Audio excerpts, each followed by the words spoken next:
it break. If it shakes what isn't true, let it shake.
Grace and truth, full of grace and truth. Grace and truth.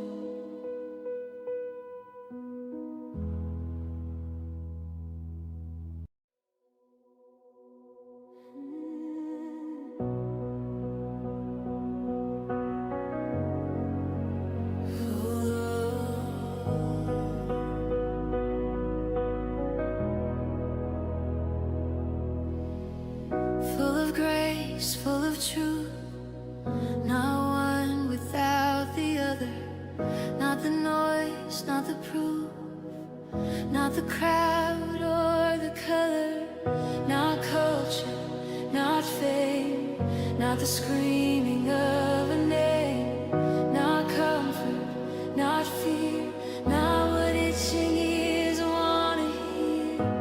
Your love stands firm when kingdoms fall.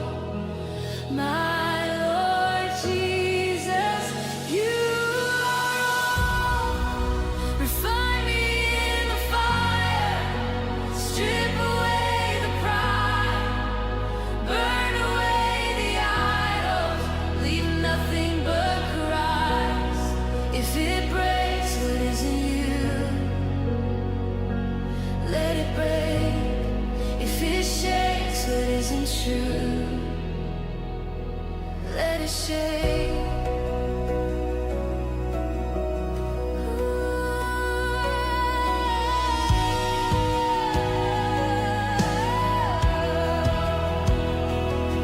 When the wide road calls my name and the easy way feels right, when the world demands I bend to its version of the lie, when truth is dressed as hate and compromise as peace, let my heart stay anchored, let deception cease.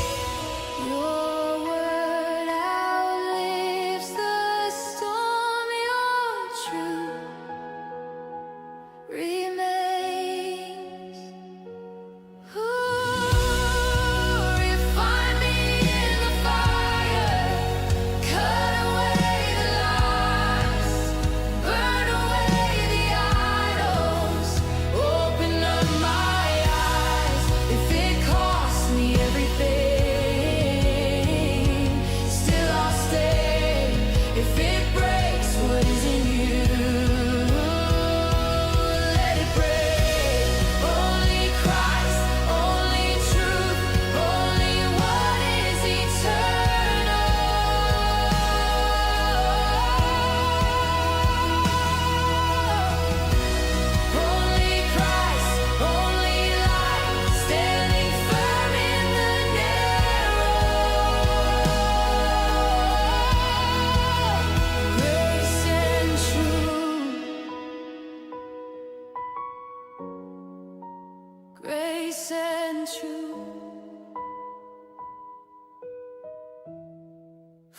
grace and truth,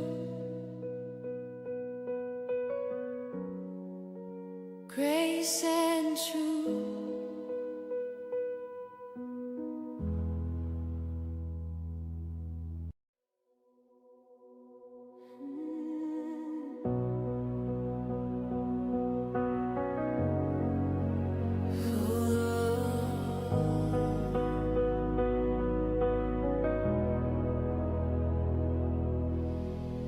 Full of grace, full of truth, not one without the other.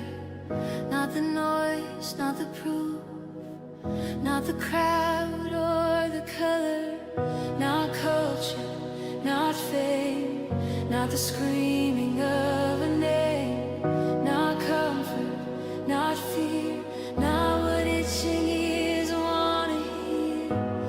Your love stands firm when kingdoms fall. My Lord Jesus, you are all. Refine me in the fire, strip away the pride, burn away the idols, leave nothing but Christ. If it breaks what is in you, let it break. If it shakes what isn't true, let it shake.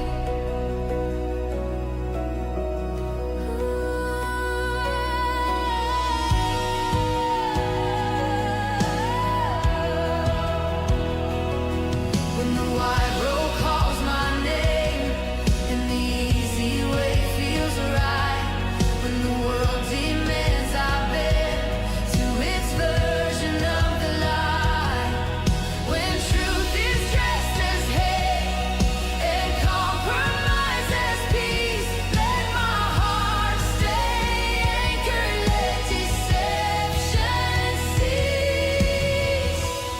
Your word outlives the storm, your truth remains.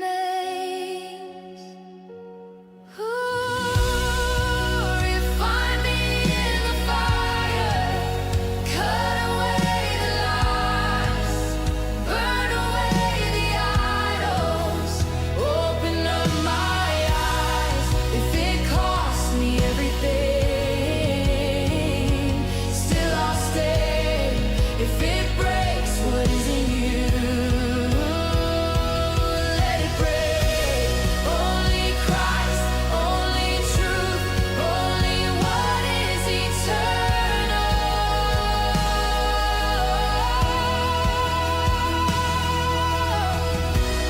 Only Christ, only light, standing firm in the narrow. Grace and truth,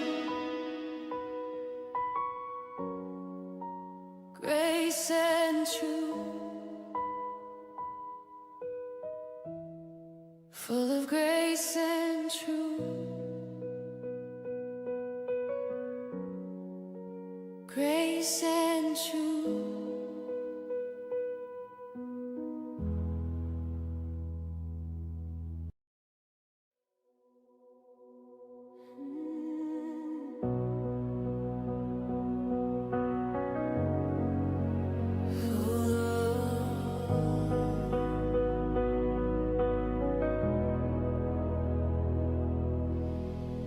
Full of grace, full of truth, not one without the other. Not the noise, not the proof, not the crowd or the color, not culture, not fame, not the screaming of a name, not comfort, not fear, not what itching ears wanna hear. Your love stands firm when kingdoms fall. My Lord Jesus, you are all. Refine me in.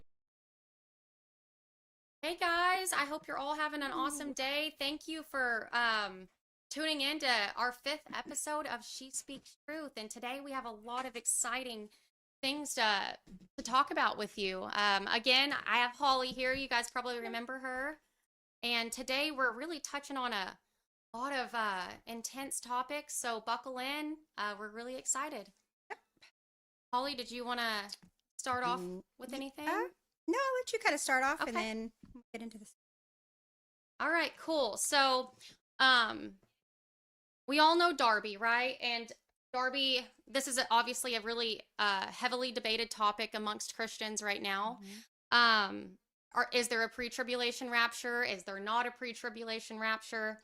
Listen, I personally do believe that there is, but I do think there's some things that say, maybe there's not, but like I truly overall do think there is. I think there's more sufficient evidence to prove pre-tribulation rapture than anything personally. But regardless, even if there's not, we need to be prepared, because like, right, I think there is, but if there's not, we need to be able to like be prepared enough to understand that and have your faith strong enough. Like if there isn't, then we still have God and we will have to endure and prepare and have that connection either way. And I don't think people should use the pre-tribulation rapture as their whole reason for getting close to God. Like I like Or we're just letting the world just kind of like the evil just continue on, and just I see a lot of people and hear a lot of people saying, like, with everything like evil going on in the world and stuff, they're like, well, end times are coming, but us Christians don't have to be worried about it. And I well, I don't know, we can get into it a little bit more later, but like my kind of thinking on it is I don't know that God wanted us to know for sure if the rapture was going to be part of it or not, because he knows, like us humans, that we might just be like, hey, we're Christians, we're good, we're not going to worry about anybody else, he's going to take us up, so we don't have to worry about all this evil going on, when that's not how he wanted us to live on earth. So maybe it was intentional that it's not super clear about the rapture, as clear as it is about Christ returning and the other parts that were made, enormously clear in the Bible. Maybe that was by intention. No, I actually completely do agree with that, right? Yeah. Like we can expect one, and like I said, I think there's sufficient evidence, like like God has always rescued his people before destruction, right? Like Sodom and Gomorrah, like he rescued Lot and his family. Noah, like over and over and over again, we do see that. But regardless, guys, if he did want us to directly know for sure that that's what was going to happen, I do believe he would have said, I will make sure that I save you guys from everything. Made it as clear maybe as the other parts, or and there are parts in the Bible that does seem pretty clear, but then there's other things that make you question it, right? Right. But regardless of that, you can't base your relationship with God on the thought of escaping trials, because or the way you live your life. right. You know what I mean? No, not just your relationship with God, but like your relationship with other people, and like, trying to make this world a better place, not knowing when we're going to go, how we're going to go, Oh, absolutely. I mean, yeah, like listen, there's a lot of people I know that have gotten close to God for this exact reason, and it did start off like that. And I think that's okay. I think that's an okay start. But when you really know God, you become okay. It's like, for me personally, I'm like, yeah, it sounds great to be rescued before tribulation. It sounds great. And obviously I want that, right? But like, I love God so much that like, if for whatever reason, sorry, y'all, we're a little, I got to scoot over a little bit. okay. Sorry guys. Hold on one second. Okay. Okay. So if I'm to the point where it's like, if for whatever reason I'm not right and we don't get raptured out beforehand, I'm prepared. If that's God's will, I'm okay with it. Yeah, I'm okay either way. Because I trust him so much. We have to be. If we trust in God. Right. Right. It's like, it's his plan. And if that's his will for me, yeah. I'm completely. Yeah, like if I'm supposed to endure through times like that, then so be it. So be it. Vote me for right? it. Right. And you prepare your soul and your heart for it. But you know? yeah, exactly. But one thing we do know, God says he will protect his people, right? He will be here with us. So whether we're here or not, that's okay. Thank you. Sorry. Whether we're here or not, we have God and he does shelter us and he will be with us and he will provide for us and he will make a way for us. But with all of that being said, I did want to go into the Darby stuff today. Yeah, and I know you had said like everybody knows about Darby, but I think a lot of people don't know about Darby.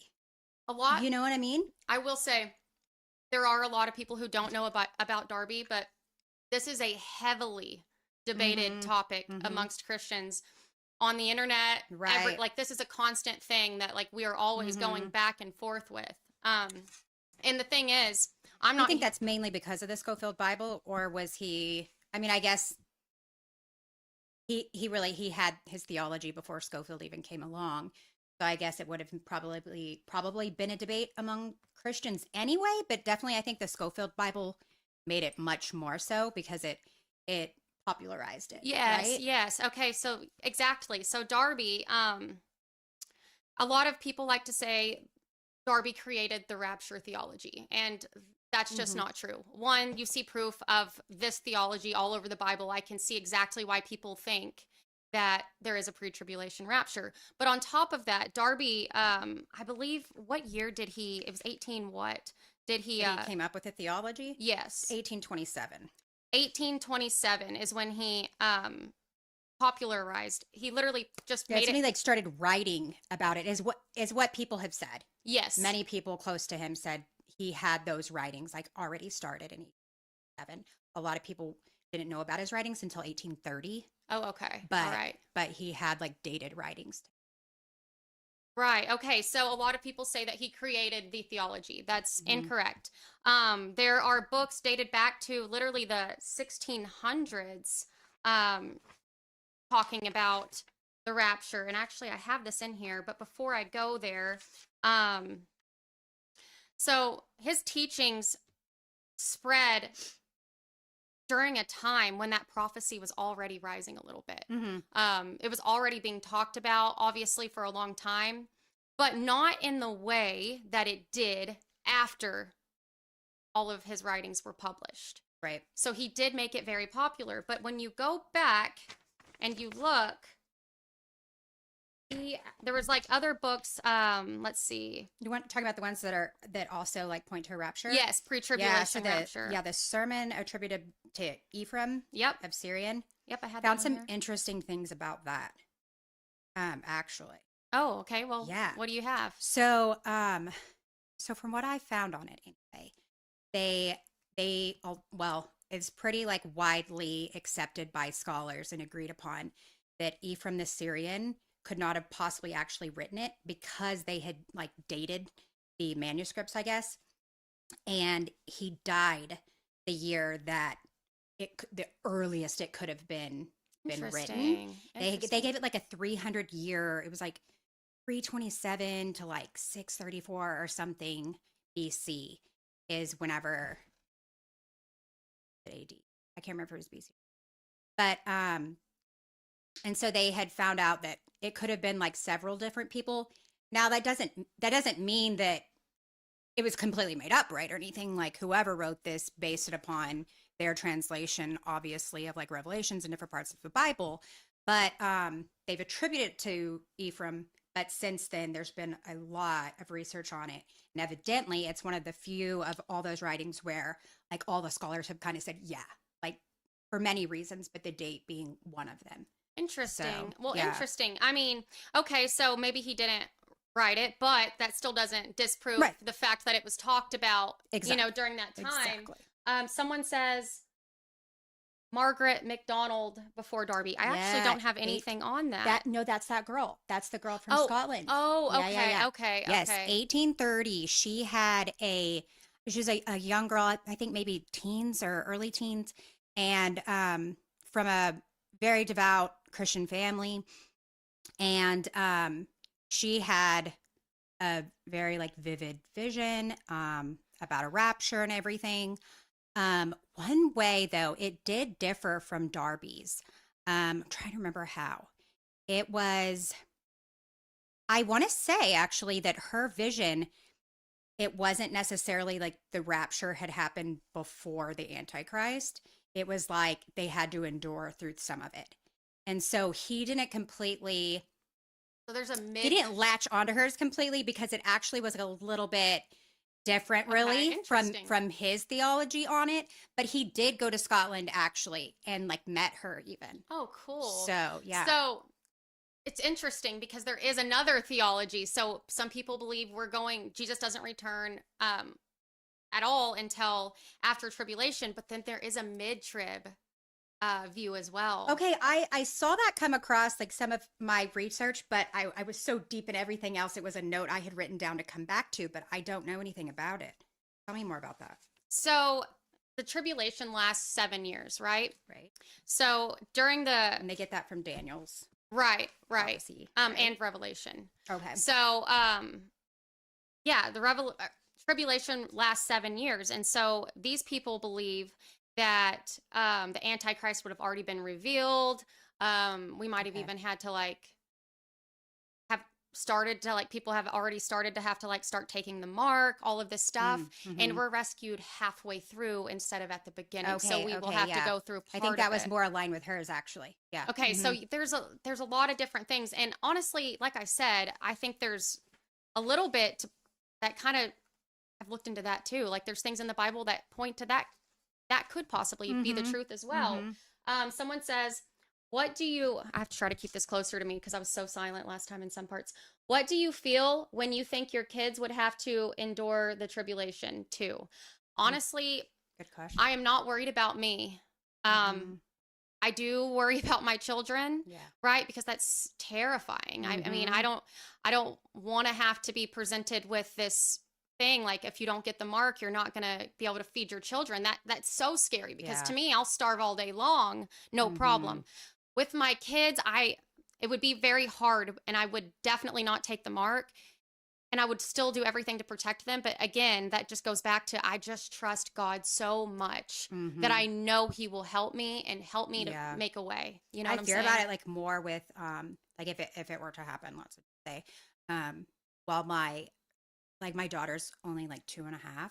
And so, and I don't know if I think it's more so her age rather than her being a boy versus a girl. But I also think like the boy girl thing also makes me. But my son, he's almost 14. Um, obviously would still worry if that were to happen while he's still, this age or at any time in his life. But I I know. really worry whenever the younger the child is. Like I remember when my daughter was first born, just kind of thinking like, not even just like end times. Like maybe it's before then, but we have some kind of like apocalypse kind of thing or whatever, not being like I wasn't able to breastfeed. And so like with her, like I had to have formula for her. And I just thought, man, I can't wait to get her off this formula because it'll be a little stress off my back because It's that's terrifying, it is terrifying. terrifying. I mean, 1,000,000%, and like I would be so afraid to go through all of that with my kids, but Hmm. that goes back to just trusting God. That is Hmm. all we can do. You know what I'm Yeah, I saying? think have the kids part, I think is probably the hardest for everybody. It's like, It is because I'll suffer all day long. yeah. No work, like I will not Hmm. worry.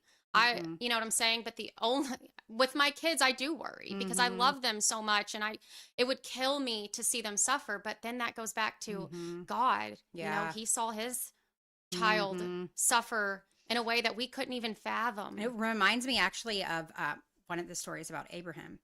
And I believe at this point his name was actually, no, I think he got his name Abraham after this happened. Whenever God was supposed to sacrifice Isaac, Yes. Oh, and yes. yeah, like the final test or whatever they called it. And like I think I learned about that when I was a kid, but didn't really absorb it or whatever. And was probably just like, oh, that's crazy, And I was, reading through more of it last night and thinking like, I don't know that my faith is there yet. Like I just cannot You know what? I've thought about that too. imagine. And I mean, I I hate to want say that faith. I don't know that my faith ever would. Like, I don't know. Like, I don't know if I could ever do it either, but It's funny you say that because Like, just take that me. story Just take me. that Just story take me. is so inspiring to me because I'm like, man, I would like to have faith like that. I really Mhm. would. I really would. And I don't Yeah. know. I don't think I'm quite there either, Mhm. like to sacrifice my children, but like, man, you But think God stepped in, God stepped in. He was So, just it was a test because Abraham was about to yeah, play well, I such a didn't big read about that. role. Why, what was that test about? What happened right before? You know what? I don't actually. Because I did like kind of like an overview of Abraham because I was like, man, there's so Let many me things I don't think. remember about Abraham. I need to go back, and I just kind of went through like the main things, but I really want to actually read his entire story from So beginning to end in like detail, obviously you I've know? read it, but like, Just don't remember. Yeah. I And I don't know know if there was like a significant event that they're led to that necessarily, or if that was always God's Oh, okay, plan to okay. do that. I don't know. So this is what it is. I remember. Okay, so Abraham and his wife Sarah, Mm-hmm. um, they could not have Right. Kids, right? kids, Mm-hmm. right? Like she tried and tried and tried and tried, Mm-hmm. and then these angels came and visited them. Actually, there's some other stuff too, but like the main Mm-hmm. focus is there were these angels that came and like visited them, Mm-hmm. and they told her that she was going to conceive. They're old at this Mm-hmm. point. Yeah. I He was like can't 99, I Yeah, think. and she laughed. Yeah. She laughed and I can't remember if it was God in human form or if it was an angel. I Mm-hmm. can't remember exactly, but I think there was 3 of them. Okay. Okay, so you Yeah. neither here nor there right now, Right. but they told her she was going to conceive and she laughed at him Mm-hmm. basically like Mm-hmm. in my Yeah. old age Mm-hmm. I'm not going to have a child, right? Mm-hmm. So she did get pregnant just like they Mm-hmm. told her she would, Mm-hmm. and they had this son, Isaac, and fell in love with him. He was like Yeah. the Mm-hmm. light of their life, Yeah. And that was the test that came from that. Like he And he was like a baby at the time? No, no, no, no, no, no. Okay. I don't know how old he was. If I had to guess, I feel like he was a grown man, but like a younger Yeah. grown man. I don't ever remember I don't really know for envisioning his sure. age at the time. You know what I mean? Like, I don't know. I don't know if I want to look we so much ever deeper learned. into that. Yeah, yeah. There's Now so much of the Bible. Like, I mean, the Bible is so cool, mhm. though. It really is. It's like Yeah. a history book, but Well, my story. Like, I'll tell you a little bit about it actually. If that, yeah. um, so I grew up in a Christian family, went to church, not just once a week, but a lot of times we went like even 3 times a week. On Sunday morning, usually Sunday night for like choir, church bells, all that kind of thing, and Wednesday night for kids kind of thing. Um, Grew up Baptist. My dad's family, I think, was more, at least like older generation, was more like the Southern Baptist, at least in their younger years, I want to say, and they were very religious. So not only did I get church like at church, right, but we spent a lot of time with both sides of my mom and my dad's family, but my dad's family in particular lived, close by, 20 minutes away, had a lot of cousins and stuff. So I was over there a lot. And it was almost like having church like there too, so surrounded with it.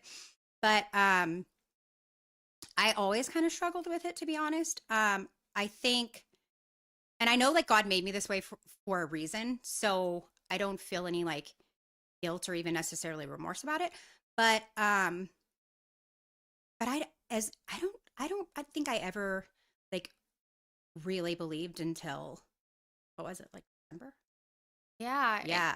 And it's And like, I even actually went through a period amazing. right before where I didn't even tell people, like I got baptized when I was like probably like around 8 years old or something. All my cousins were getting baptized and stuff. And like, honestly, I don't know, like I can't really remember, but I feel like probably there was a little bit of an attention thing too, like wanting to go get baptized or whatever. And I wanted to believe, but I just was like, it's not that I didn't believe in God. I think I more so had a problem with the Bible, to be honest with you, and church, and even as a young kid, like seeing so much of like the hypocrisy and a lot of things, and so it was a struggle for me, like really my whole life, And after my son was born, actually, is when I kind of decided, like, I was like, he's gonna know me. Like, I'm not going to, and it's not like I advertised myself as a Christian when I wasn't really sure if I was a believer or not. It was just something I just didn't really talk about, kind of avoided the topic. It always kind of made me uncomfortable. And then with my son, it was like, he's going to know how I feel about this. And my views on it have like shifted and changed like throughout my lifetime. And I decided like I was gonna let him know that. And as my views like shifted and changed, like I was gonna let him know that. Um and he was able to comprehend things at such a young age. He's Like at super, yeah, like at super 3 years old, intelligent. like especially like communications wise, like I could have full blown conversations with him, like almost like adult conversations when he was just 3, you know? And so he's always known that I've had my like hard times with it and everything. We put him in a Christian preschool and stuff because I still wanted him to be exposed to it and stuff, and always saw the value and especially like the moral side of it. But there was just a lot of things I disagreed with. And then I started like being like, you know, more open about it with like my close friends and family. Finally told my parents, I think like maybe a year ago or something, like, yeah, not really sure if I believe. And like I was afraid to tell them that because like I didn't, more so than anything, my parents aren't like judgy or anything. You just you didn't know? want to hurt I them. well, I didn't want to worry them. Okay. Yeah. You know what I mean? Yeah, Like I yeah, didn't yeah. want them to be worried, like if I passed away or something, like were they ever going to see me again, or what happened to me, or anything like that. And so I think I told my little brother before I told my parents, and then finally I went to see my parents and just had like a conversation with them, and it went way better than I even like thought it would. You know, a lot of the questions I had and struggles I had, they understood more than I ever even realized they would, which was great. And then last October, I had this. So I've always felt like I could believe that like Jesus was in me because I knew there was like, and I equated it to like my soul. And for me, I always just felt like it was here, right? Whether it is or not, it's like an internal like feeling. Like even talking about it right now, it's like I can feel it. And so I have had many times in my life where I felt like something in my soul was just telling me the path I was supposed to take, or giving me like really strong like feelings, whether it be for or against things. And so in October, I had this very strong like feeling for 3 days straight. And my husband and I were on our way back from Austin, and I told him one day, we were like listening to some podcast, and I like stopped it. It was like, I'm going to tell you something, because for 3 days I've had just something in He's me so telling me good. that I'm about to go on a spiritual journey. God is so Which is like, good. that is so far from, like, if you were to tell me a year ago that I would be on a podcast talking about the Bible, I would have been Oh. like, you can't pay me enough. I would have like- literally have not believed it. Like, no, like no, that's the most uncomfortable thing for me in the world. Absolutely not.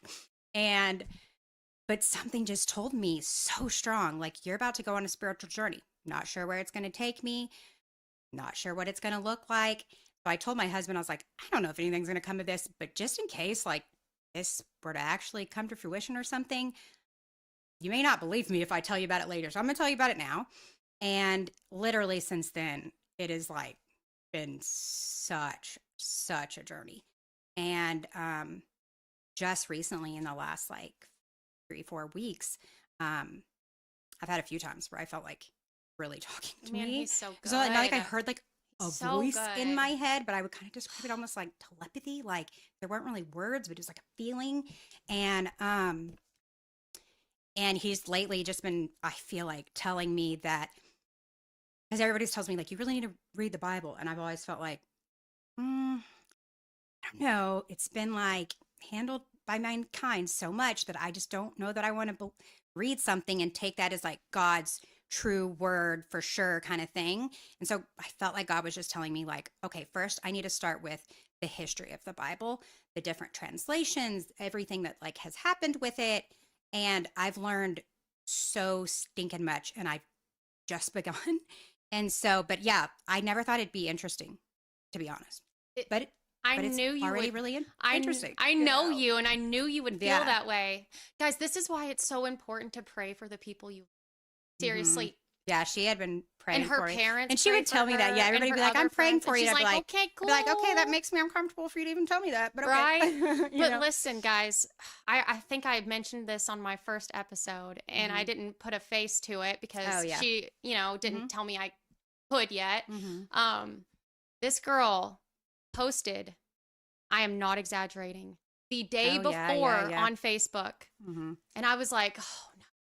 She posted something about being an atheist, like this meme. Yeah, it wasn't saying that I was an atheist, but it was saying, it was like, it's weird times that we're in when atheists are having to remind Christians what Jesus said, which I do still believe that is true. Like, that is No, true. I know. Because a but- lot of Christians aren't talking or acting or anything like Jesus would. And atheists maybe just believed like Jesus was a historical figure and they're reminding them of what they're supposed to be following. But yes, you and my parents, a few people I think were like, oh God, she's out in the open. She's a full-blown atheist now. Well, the thing is, You I know? already knew how you were feeling, so Mhm. I knew Yeah. how to take it. Yeah. You know what I'm saying? Maybe that's not, Mhm. I knew how to take it. I mean, yeah, at the time I was very much so questioning like, what am I? Am I agnostic? Like, I believe there's something there. Like, she just like, wasn't I just sure. ready. And I'm still not, I don't want to ever be ready to like put myself in a box. I'm never going to be able to like probably tell you exactly like what I am. But she you loves know? Jesus Christ. Yeah. And I believe in God. Yeah, yeah. So, and I want to learn more about it. So where I'm at. So she calls me and she's like, well, actually, first off, I see the post and I'm like, oh, God, like, are you not listening to me? It's not going the way I was praying for. Right. And so then I pray again. And she texts me literally the next day and she's like, hey, I have to tell you something. And I'm like, she's like, but I'm going to wait until I come to your house later because we already had reasons to like for her to come over. And I was like, okay. I literally did not even, it wouldn't have even crossed my mind that that's what she was going to tell me. And she came over and told me, and my mind was just blown. And I'm like, if that's not God, you know, like. Yeah. And it was kind of like, honestly, an unexpected, I don't think the book brought me to it, right? Like, I was already going through what I felt like God was telling me was going to be a spiritual journey. Like, I was literally even like looking up all different kinds of religions, like Hinduism, like all these things. I mean, like, okay, like, do I vibe with any of these? Like, not that I had to, but I just like wanted to explore because I think it's also like wild to me that it's just like the chances that like I'm just born into the right religion, like, you know, and it was just important for me to explore things before just accepting it as like, I was born into this. This is what I am, which I'm glad I did because I think it makes me like, at least for myself anyway, it makes me feel like a lot more secure in how I do feel about it now because I didn't just follow like what I was told. No, you to came believe into and do, this you know? on your So, own. Yeah. I mean, and we all have different journeys. My friend Jackie says, I wouldn't have thought this would be the kind of stuff I watch, let alone comment and stuff. So yeah, I feel you. Right? And someone else says, it sounds like your hesitation to church is the Most High telling you that it is not the way. Churches are not the whole Bible believers. Read it for yourself. They don't do what he says. Yeah. And then someone else says, hey, ladies, first of all, thank you for being obedient to your God blessed call. Second, just a thought, Apostle Paul does say the rapture will happen at the last trump. Corinthians 15:52. Actually uses those words. Yes. Oh. Yes. Trumpet. I've actually Trumpet, I'm assuming. No, Trump in this one. I did make a video about this one day. Oh, I'm going to have to go read the context of that one. And the first 6 trumpets are quite horrific regarding things coming upon the earth. I'm not saying we go through those things. So it is a trumpet. Well, there's trumpets and then there's a specific place where it's we called might dive Trump. into that next time. It's okay. very interesting. And okay, so I'm not saying, hold on, sorry. I'm not saying we would go through all the horrific things coming upon the earth, and I sure hope not, but let us always pray for one another, asking God's grace and love to bring us through with a huge measure of faith. And then I agree with that wholeheartedly. I mean, listen, there's a bunch of things that point to post, And the rapture and the second coming are separate, actually. If you believe in a pre-tribulation rapture, Jesus doesn't ever actually touch down on the earth. So he doesn't come all the way. The second coming, Jesus is here. Wait, what? I'm sorry. Hold on. So the Say nothing? rapture, he doesn't ever come all the way down. Like he brings us up. Okay. So the second coming and the Is after that? rapture, yes, the second coming's at the end of the tribulation.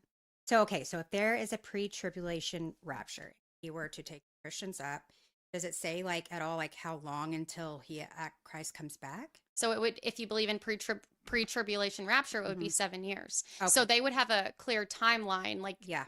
for the people who got left behind and realized what had happened. So we'll kind of have an idea of that point. But the second coming and the rapture are actually separate. And then Jackie says, my sister is so opposite of me, like she believes in like a moon goddess and doesn't want to hear much about Jesus right now. So I give her space. Honestly, I get that. yes. And I can tell you, like, I've never like been like super into like, like crystals or anything, but I get why people are. I mean, like, I think there is so much more to God that is so spiritual and beyond this realm and beyond comprehension. that a lot of Christians like are even like afraid to even like think about or talk about.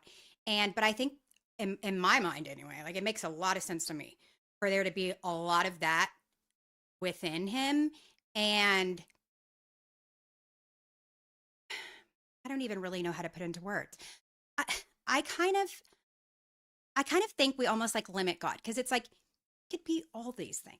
Like all these things could all be, some parts of like religions and things. I think this is my little theory. And this is coming from nowhere. It's just my head, my brain. So there'll probably be a lot of people like, that's absolutely crazy and you're so wrong. I'm so sorry if I offend you. But the way I kind of have always kind of wrapped my head around it is truth is like if you take like an abstract painting or something, right? No clear picture, but just abstract stuff everywhere. And like that entire picture being like what truth is.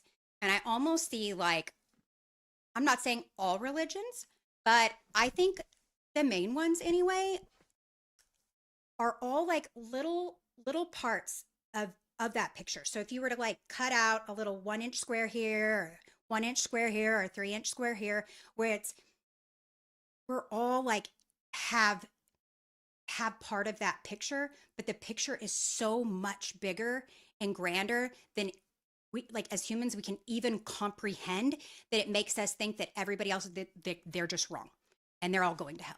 And in my mind anyway, and I know a lot of Christians don't agree with this, and I may change next week, right? But like I still like I have a problem, me personally, with thinking that somebody who's Hindu or somebody who's Buddhist or somebody who believes in Islam or Jewish or whatever, that they're all automatically going to hell.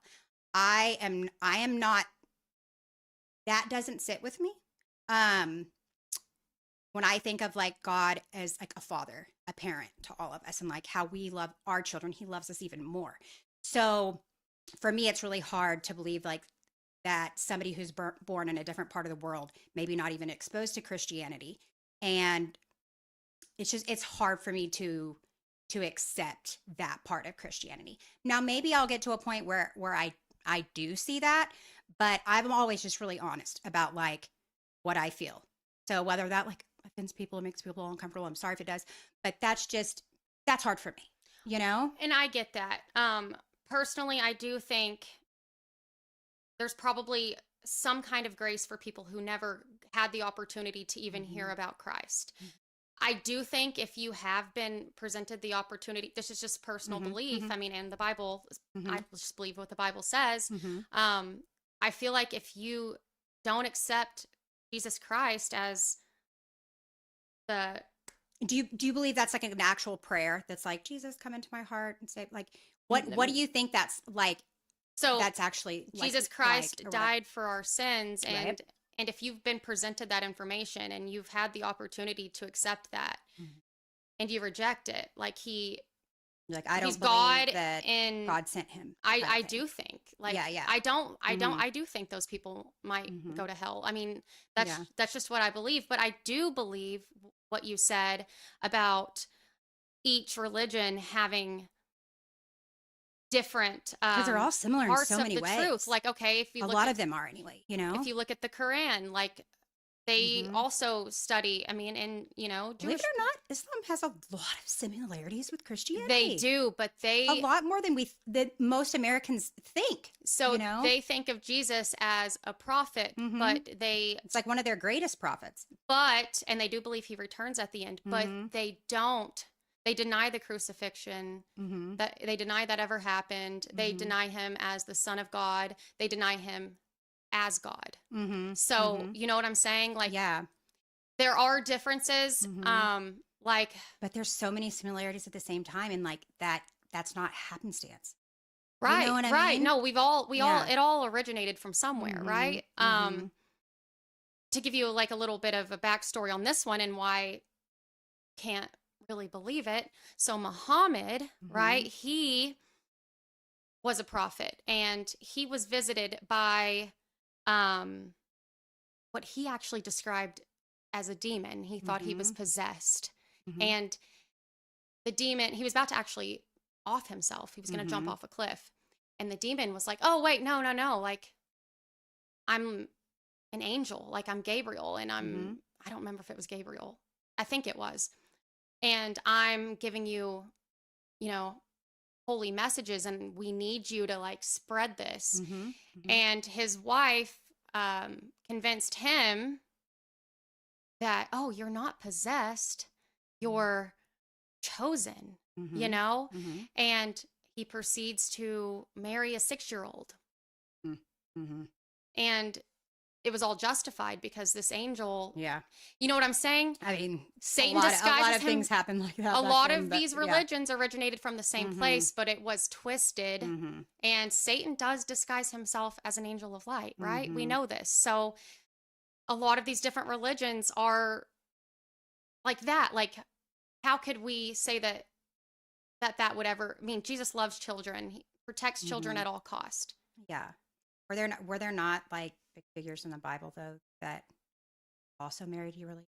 I I don't know of any that married a 6-year-old, Yeah. or even close to I don't that. know how. Yeah, I know. Like Mary was pretty.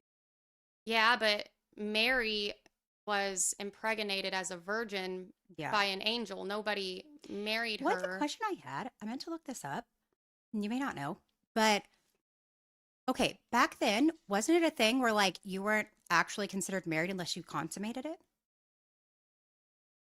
I don't know. I mean, I don't think I've never heard of anything in the Bible that says anything like Oh, that I at thought all. that's where consummation thing came from. No. Okay. I mean, Yeah, because I've I was like never. the other day, it just like occurred to me out of nowhere. I was showering and I was like, wait, she was married. She didn't consummate it. Like, okay. So maybe that wasn't a thing. So I guess they were married, but they just didn't the deed. Okay. um right. Anyway, sorry, kind of got you off topic there, Oh, but sorry. I was also reading these comments. I'm yeah, trying to like kind of keep up with that I too. know we did so bad about it last time. You do a better So I'm job. trying to be better this time. Someone says His his wife wife was was Catholic, by the Catholic. way. Who is that? Is that Muhammad. Muhammad? I didn't know that. Oh, okay. That's Yeah, I very didn't know that interesting. I either. had no idea. Jackie says, I just watched this Catholic priest exorcist talking about how all the pagan gods are demons, even like Loki, and that's why they push this stuff on TV so much. I'm gonna be honest, I completely Mhm. wholeheartedly believe that. I do. I don't know enough about it, really. Interesting Yeah. stuff. Look into that. But Yeah. all like a lot of the Marvel characters, they're Oh, I gods. was about to say, that was the only thing The I recognize the that name Greek from gods is like from Cyrus movies. Zeus, Uh-huh. like that kind of Okay. stuff. Like Okay. that was all. Yeah. I think that those were based on like fallen angels. Like they were Mm. that Mhm. powerful. The Mhm. people who I can see that. mated with Yeah. human women, and Mhm. yeah. Um, let's see. McKenna says God is a fair God. He will make sure everyone has a choice to choose him. So I love that she says that, because Mhm. a lot of people had these near death experiences, Mhm. Mhm. and they have, there was like 1,500 of My mom's them. read a lot of those. And a Yeah. lot of people have talked about like getting there, and they're like in hell, and God Mhm. gives them a choice and sends Mhm. them Yeah. back. Mm-hmm. You know what I'm saying? So she's right. God Yeah. is a fair God. Maybe we don't quite Yeah. understand how it Of course we works, don't, but I just right? feel like Like, everyone would get a chance. I if we don't, understood, wouldn't, I mean, because that I puts us agree on like with almost the you. level of God and knowing anyway. You know what I mean? Exactly. And Like, we're not supposed to be omniscient like that. but I do, he is fair, right? Like Mm-hmm. there's got to be a way that these people get a chance. I I mean, there's definitely people that are not exposed to it, Right. I mean, I agree. So you know? maybe things are a little bit different, but like for us here personally, we Yeah. are exposed to Yeah. it left and right. Yeah. You know what I'm saying? Yeah. We have chance after chance after Mm-hmm. chance. Mm-hmm. And a lot of people reject God just because they don't want to stop living the lifestyle that they're living. Because if Mm-hmm. there is a God, well, now you might have to change some things. You know what I'm Yeah. saying? And people You know what's kind of wild actively, to me is a lot of people, I think like a lot of Christians think like when people are atheists or agnostic or whatever, like before this last December when I was like decided like, okay, like I had to come to Jesus for real. Before then, it's not like I had evil thoughts. It was just like, I still had like the same morals, to be honest, that I have now, you know? Um, Now like my moral but compass that's has you. kind A of like lot of always been my people, dad and yeah. he's a strong Christian and um but yeah, I think a lot of people think like, oh, they're atheists, they're like horrible people, and it like they're not. A lot of like most of them are not. No, You I don't know, think they're I horrible just think people. I just Christians can be so judgy. But You but know. also, Holly, there are a lot of just because you Mm-hmm. had a good moral compass and you Mm-hmm. had Yeah, I was very there's a lot of blessed. people who don't and Yeah. Mm-hmm. they don't Do they want do they not have that like that in them though? It's like they've pushed it out. I don't know how much of it was my raising. Now, don't get me, I had amazing parents. Like honestly, I probably had the best like parents of anyone, to be honest with you. Um, so I was very, very blessed in that. But I don't know how much of that, like, I'm not saying like I'm the most moral person in the world. Like, definitely made mistakes in my life, right? But I've never had like any type of intent, like where I wanted to hurt somebody and had to like keep myself from doing it or whatever. Like, I don't know how much of that was like my raising or how much of it, like, I think like to me, it makes sense that like we're all born with like God's love and in us, you know? And like, so I think most of us are born with like a natural moral compass. Now, your environment and everything can pull you so far away from that, right? But in my mind, and like, I don't know, all I can go is from like like my experience, right? But in people close to me. But I think most of us have that, you know? Yes, At least initially. right. Like, Initially, I agree, but the thing is, the further you pull yourself from God, the darker Mhm. things get. And Yeah. it's the, well, look at Yeah. what these people are, the elites, a lot of them have done to children like that we know of. You know what I'm saying? Mhm. Like they were born with a moral compass. You know what Mhm. I'm saying? Like Mhm. you Maybe obviously God people had are a born hold on more with you. that than others. I don't know. God always had a little bit of a hold on you, it seems Mhm. like, in some way, whether you were Mhm. aware of it or not. But Yeah. the thing is, you were kind of, I feel like personally, and you could tell me if I'm Mhm. wrong, I feel like you were just kind of in the middle. Like, Yeah, it's like I don't know enough about it. I haven't like looked into it enough to decide how I feel. no, but You know, even but when you didn't know if you believed in God, Mhm. you didn't hate God. Oh no, yeah, But no, no. and you didn't hate Christians because No. they loved It's like God. You never know what like I'm saying? But mad like at God even like, like yeah. there's a lot of people Yeah. who just they Mhm. do hate God. You know what I'm Mhm. saying? And if you hate God, well, the devil's gonna You think really that's more from like experience, like things they've been through? Stuff? maybe, Yeah. but not always. Mhm. You know what I'm saying? Not always. Yeah. It's just I do think we're all given the opportunity to be good, Mhm. and we're Yeah. born good overall. I Yeah. mean, we're all sinful. We're born Mhm. sinful. It's just what it is. Yeah. It's human nature to sin. Mhm. But yeah, like the further you get from God, the darker things are going to be for you. Mhm. I mean, and I've been around some really dark things in my life, I've seen Yeah. it firsthand. Yeah, you And had a rough upbringing. God is absent from a lot. You know what I'm Mhm. saying? Like Yeah. he is, and that moral compass goes with it. When you push him out far enough, for long enough, Mhm. Yeah. I mean, and a lot of these people even somehow justify what they're doing Yeah. because they don't have God, Mhm. Yeah. that's just kind of, my opinion on it. Mm-hmm. By the way, someone says Mary was betrothed, not promised. So, What does that mean? so I've heard that before, but I don't know what that means. So I think she was already engaged, like to be married. She wasn't married yet. Oh, I thought she Mm-mm. lived with her husband. No, she didn't. I don't think. Oh, I mean, okay. she wasn't. I Yeah. don't. I believe didn't she read. was. I'm Yeah. not. So That's she. something I read. It's just from my like childhood memories of it. Yeah, I'm she thinking, wasn't. She wasn't married yet. Oh, And okay. actually, it's interesting when she I got wonder when they got pregnant. married. I think that like I'm not 100% Did they sure. actually marry? They did get married. Okay. And I don't think that, I think he didn't even, like, at first, he didn't want to marry her. You know what? That He didn't want does to ring a marry her, bell and then an because, angel yeah, visited him, and he that was, does ring a bell because it was like a shunned thing, like that she would be pregnant before kind of thing. yeah, Yeah, okay. but, and then an angel visited Mhm. Joseph and Mhm. Yeah. was like, she's literally carrying the Son of God. Yeah. Like, she was telling the truth, Can you imagine like his perspective, like back in Right, those days? right. Yeah, it was absolutely insane. That's Um, wild. They follow ancient Canaanite worship, the elites, uh, the Mhm. Jeffrey Dahmer class. So I've kind of told you a little bit about the Canaanites, right? A little bit. So the Israelites, there was like this branch that started worshiping. We talked about this in our Mhm. last podcast. Mhm. It's like one of the tribes, right? Yes, yeah, and they Okay. started worshiping false idols, Mhm. and Mhm. they were sacrificing children, and Mhm. I'm not sure that ever stopped. So wild. Um, That's so wild. I just don't. Josh says your moral compass can be co opted by your religion and your environment. Mhm. Thus, the need for a just belief system. I mean, Yeah. that's completely Mhm. accurate. I mean, and you grew up with people who were good, you Mhm. know? And try their best and were honest people. Yeah, you know what I'm saying? So you Mhm. had a good moral compass, but Mm. think about somebody who was born into a chaotic life Right. with chaotic Right. things constantly going on around Mhm. them. Your moral Mhm. compass starts getting skewed a little bit. Yeah.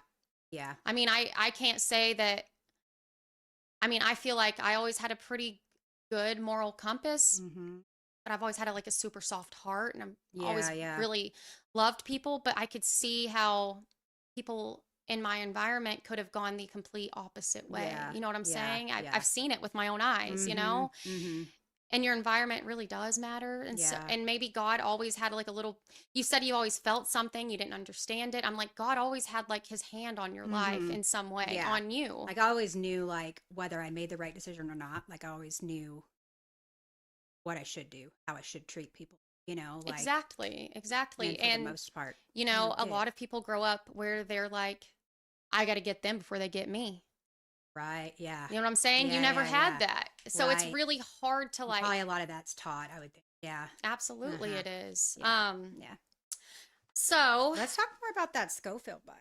I know you've done a ton on this, so I'm going to let you take the lead on this one, Okay. and I will follow up with what I've got. So I would say I didn't even know about the Scofield Bible, but then the first time I read it, I'm like, that definitely rings a bell. And then I looked up a picture and I'm like, I definitely remember seeing that Bible. Now, I don't think we had it like as our Bible in our house, maybe necessarily, but honestly, probably my grandparents, I think they probably had like every version of the Bible. So I'd seen it at some point. But okay, so for those of you who don't know, the Scofield Bible was the very first reference Bible. It was the very first Bible that had like, okay, before then, people would do their like different interpretations and takes on the Bible, and they might like publish a book or article, whatever, talking about that, but they had never actually written those interpretations in notes, like printed on the same exact page as the actual scripture and produced as a Bible, right? So it was very influential because, well, it left really not much up to your own interpretation or other people's. People just kind of took his interpretations as like this is it, but it made it a lot easier in people's minds like to understand it and to follow along and to be able to like reference one story like to another and things like that. So it was a very, very, very popular Bible. So it was first published in 1909, sold millions of copies. Like 10 million copies in the first like 10, 15 years or something. And then they did another edition in 1917, I believe. And then another one in 1967.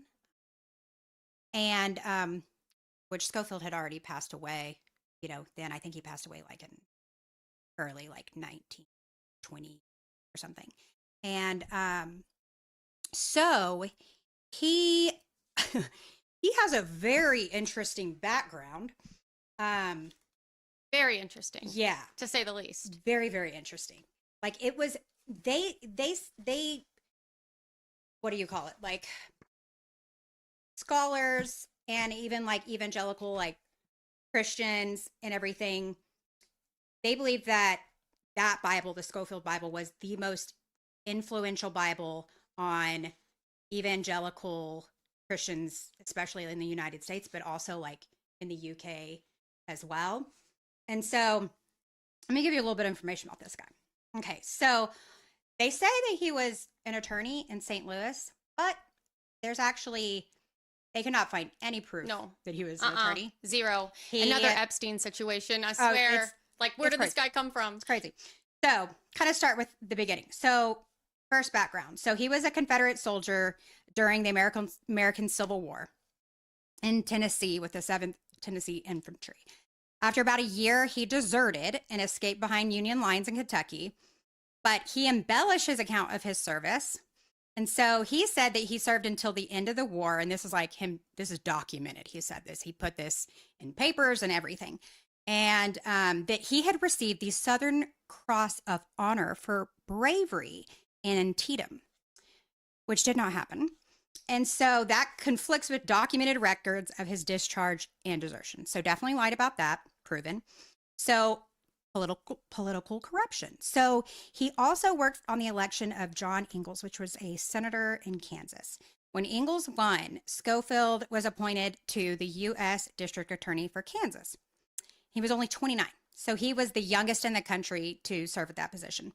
Within the same year, he was forced to resign under a cloud of scandal because questionable financial transactions, one of which included accepting bribes from the railroads, stealing political contributions that were intended for the guy that got him his job, the senator from Kansas, and then securing bank promissory notes and by forging signatures. He forged a lot of stuff. Wow. He was charged many, many times. He actually even served 6 months on one of them. Ran away to Canada for a while to avoid some charges. That's actually insane. Yeah. I didn't know all of He this. had a really wealthy sister who later ended up like paying a lot of his like fines and everything to get him out of a lot of the charges that he did have against him. But on the forgery, like fraud, and he also had different aliases as well. So researchers found a notice in the October 3rd, 1878 edition of the Milwaukee Daily like Sentinel newspaper that reported that his alias was Chas Ingerson and that he had been arrested and charged with forgery. One of the worst things about him, so he had a wife and 2 daughters. He abandoned them. He said it was because his wife was Catholic and so devout in her faith that like he just couldn't stand like being with her or whatever.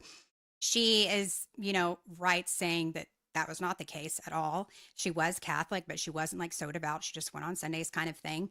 And he completely abandoned them, never sent them money or anything, even worse.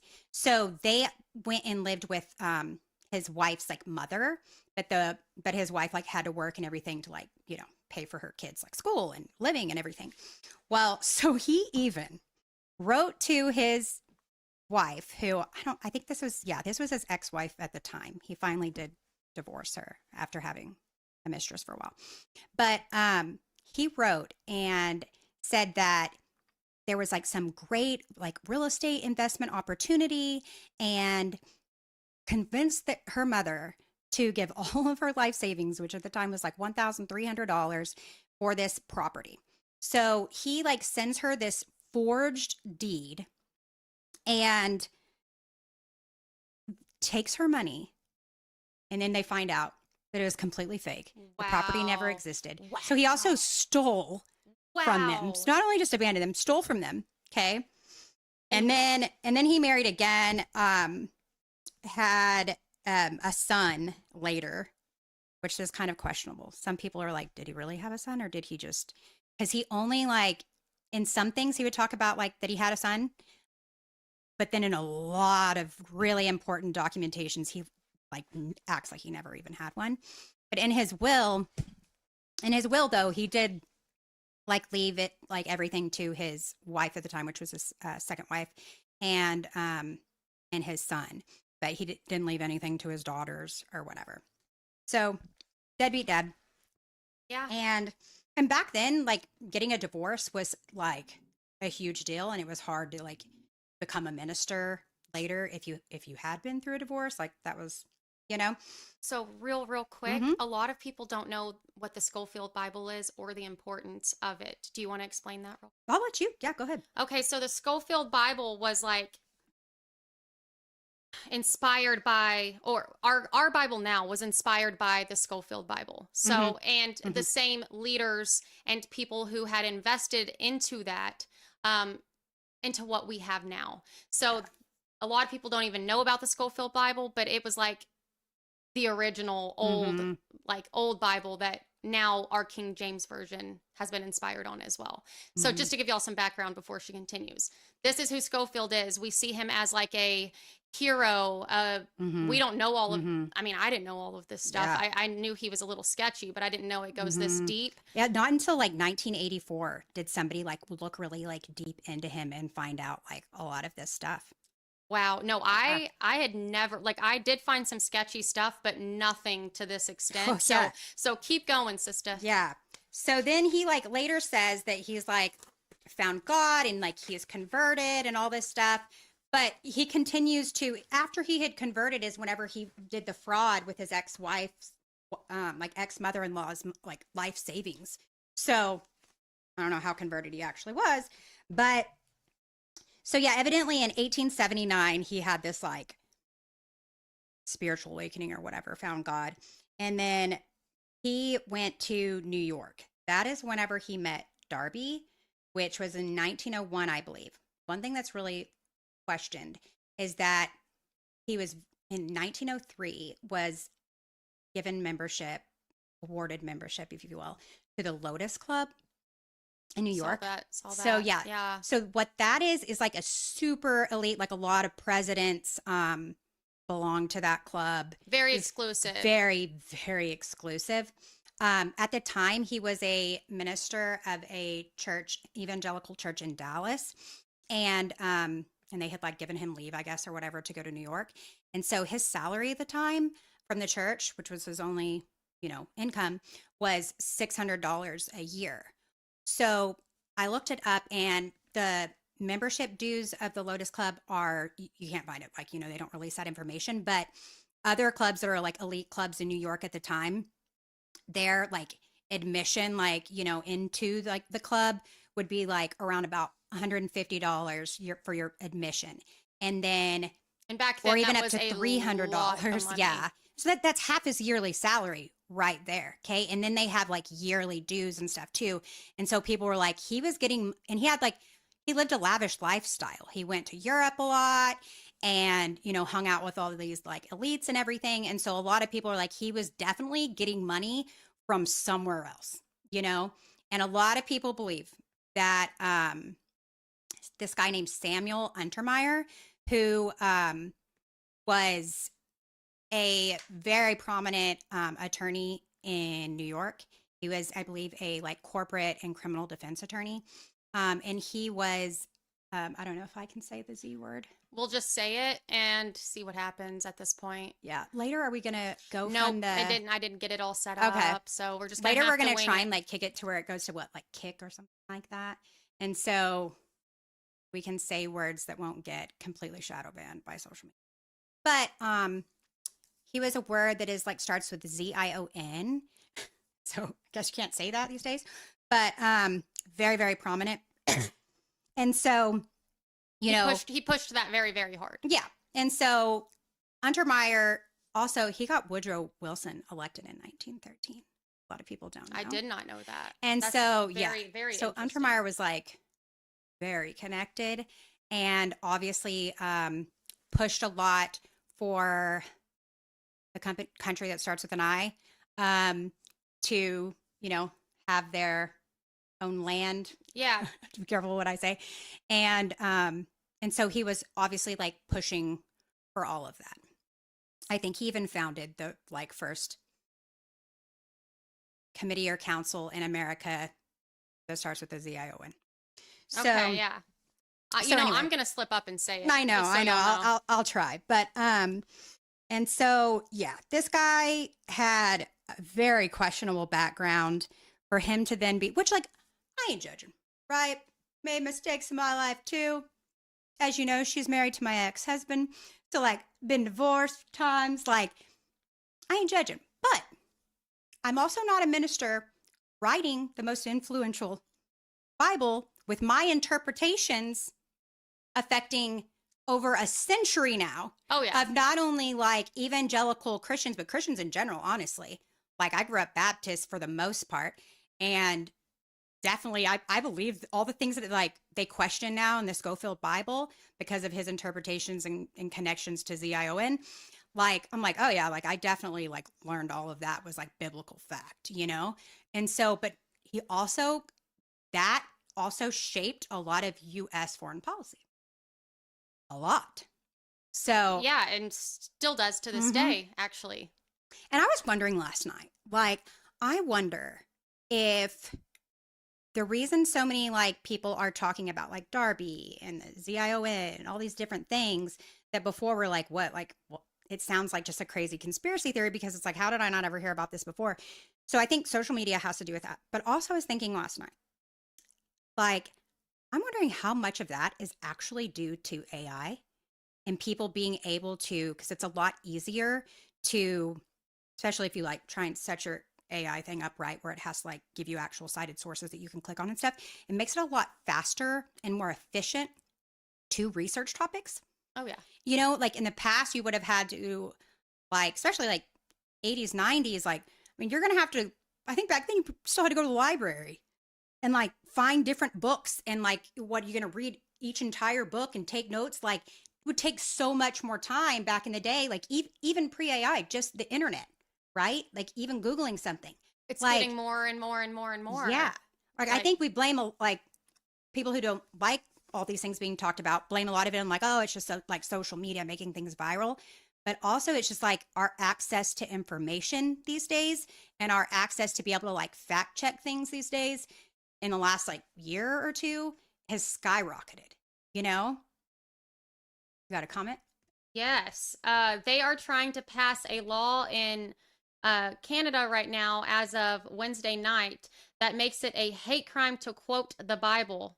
Look out. It's going to get very scary out there soon. Just mentioning it. Really? Yeah, no, I've seen. Is that true? No, I've seen. Yes, it is true. I have seen something about that, and I don't know if they are going to actually pass it. I guess maybe they are. I'll have to double check that. I didn't know that Canada was so Bible. Yeah, recently they are, but the UK is the same way now. That's weird. More anti-Christian than anything. Yeah, look into that.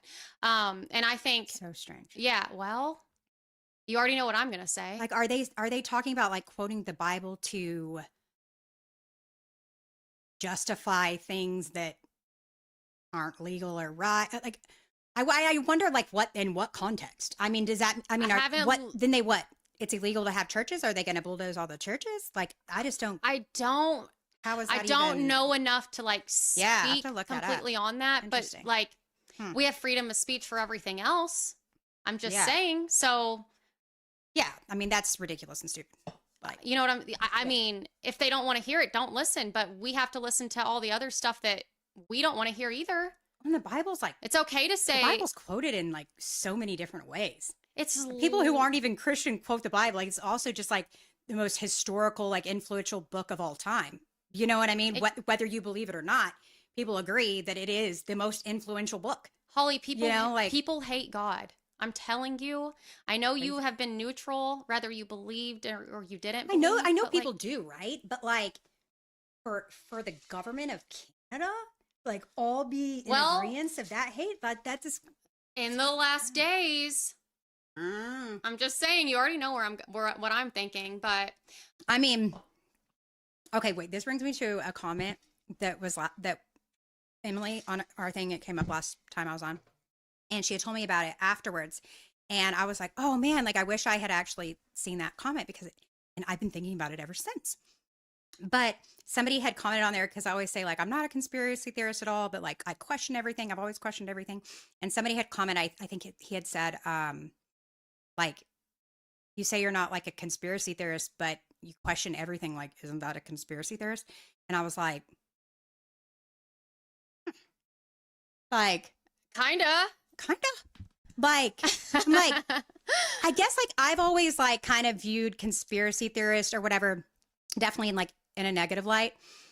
But I think that's just because like that's people have like wanted people to think of it. Yeah, they negatively, I wanted guess. you to think conspiracy theorists are crazy. I guess it's because like when I would hear a conspiracy theory or whatever, I was never the type of person that was like, oh, like I believe that. Like I never even like really wanted to go look them up or anything. I just kind of like, oh, that's funny. That's interesting. I don't know if it's true or not, but never really cared, you know, like, to like dive into it or, you know, devote any time to diving into it. Now I'm more apt to dive into things because it's a lot easier, you know, with the internet and everything like that. But I'm like, you know what? He's kind of right. Like maybe at heart I am a little like, And you know, if you're not a little bit of a conspiracy theorist in 2026, yeah. I'm just saying you It's gotta like, when you wake up say a little conspiracy bit. theorists, like people, and maybe I'm wrong, but I think like most people who aren't conspiracy theorists think like, oh, they're just like, they're spreading like all these lies that could be harmful. And so it has such like a negative connotation. So I don't like the word because like, that's not what I am at all. But that's the name that But was given. Yeah. yeah, you know, but it's like almost like we got to have a better word these days because now we're finding out that a lot of these like crazy conspiracy theories are like, a lot of facts to all this, you know? So anyway, I don't know who made that comment, but you really made me think about myself a lot, which I like. So I actually told her at the end of it, I was like, you know what someone said? I was like, we weren't replying to comments. I was like, but look. yeah, And you're I like, told I her, don't know if it would and offend she's you or like, not. And I was like, she's like, oh, actually, I would have loved to she's talk like, about that. she's like, I don't know, am I? I'm like, I guess in ways I am, and in ways I'm not. McKenna says we won't understand everything, but that's why faith is so important and the only thing that saves us. Agreed. Mhm. Agreed. Like Mhm. literally, yeah, like there's where we're Do going. you also think it's like our job though to not just have like blind faith because like like other people could have blind faith in other religions and that completely steer them the wrong way? Is it also like God? I think God like wants us to like question and therefore dive deeper. The only right? faith that I have is in God. I don't have Yeah, okay. faith in Then then I can in totally this world at all. Yeah. I just don't. Because I completely have just utter faith in that. And I do have blind faith in God because I know him and I feel him and I have a relationship with him and I just trust him, you know? So I just know that there is a greater power. But 100%. blind faith in worldly things, I absolutely not. Yeah. Like I don't think you should ever have blind faith in the world. And I feel like you think you should have blind faith in the Bible now that you know what you know about Scofield? No. And I know that there have been word changes here and there. I still love my Bible and I will continue to read my Bible because I literally do adore the word of God. And the things that, you know, have been changed, it's not enough to change like the truth of God. Or like the core of like, it's not going to make me not believe. Like you could tell me tomorrow that for sure, like the Bible was just like large majority of it was just like mankind trying to control and had an agenda and all this political stuff to it and everything. And it wouldn't make me not believe in God. Right. You know what I mean? Like the Bible is not what makes me believe in God. Okay. So you know, you would really appreciate this. I told you about him. I don't know if you ever watched it. There was this interview between Sean Ryan and Wes I meant to watch that before this. You would really like him. I got to watch. I love the Sean Ryan podcast. He is a literal Bible historian, and let me Yes, give I y'all wanna watch a little bit that. of background on this guy. He is so intelligent. he literally just casually mentioned, yeah, I've read the Quran 2 times, like in college, and I've read it a bunch of times since then. Like, he's so smart, but Yeah. he is a Jesus Christ Mhm. follower, Mhm. diehard. But Mhm. he did read about all these other religions. He love he that. read all. I know. I knew you would I love love that. that That's because why it's I like, sent it to yeah, you. like And he's like, and I this can is. get on board with He's that. like, this is my truth, Mhm. though. You Right, know. right. So crazy story. If y'all haven't ever, I'm gonna do more researching on this guy because I think he is just awesome. What's his name? Do you remember? Wes Huff. Wes Huff. Josh actually I sent gotta this to podcast listen to that. me, and I listened to it. It was like 3 hours long, and I'm like, you know what? Like, Holly would love this. So, Yes, I completely forgot. he actually was born in Pakistan. He's Canadian. That's right. Yeah. So he was born in Pakistan. His parents were missionaries, Mhm. and things got really dangerous, so he had to like move out really quickly at that time. So he didn't live there very long. But anyway, he got the flu when he was about 12.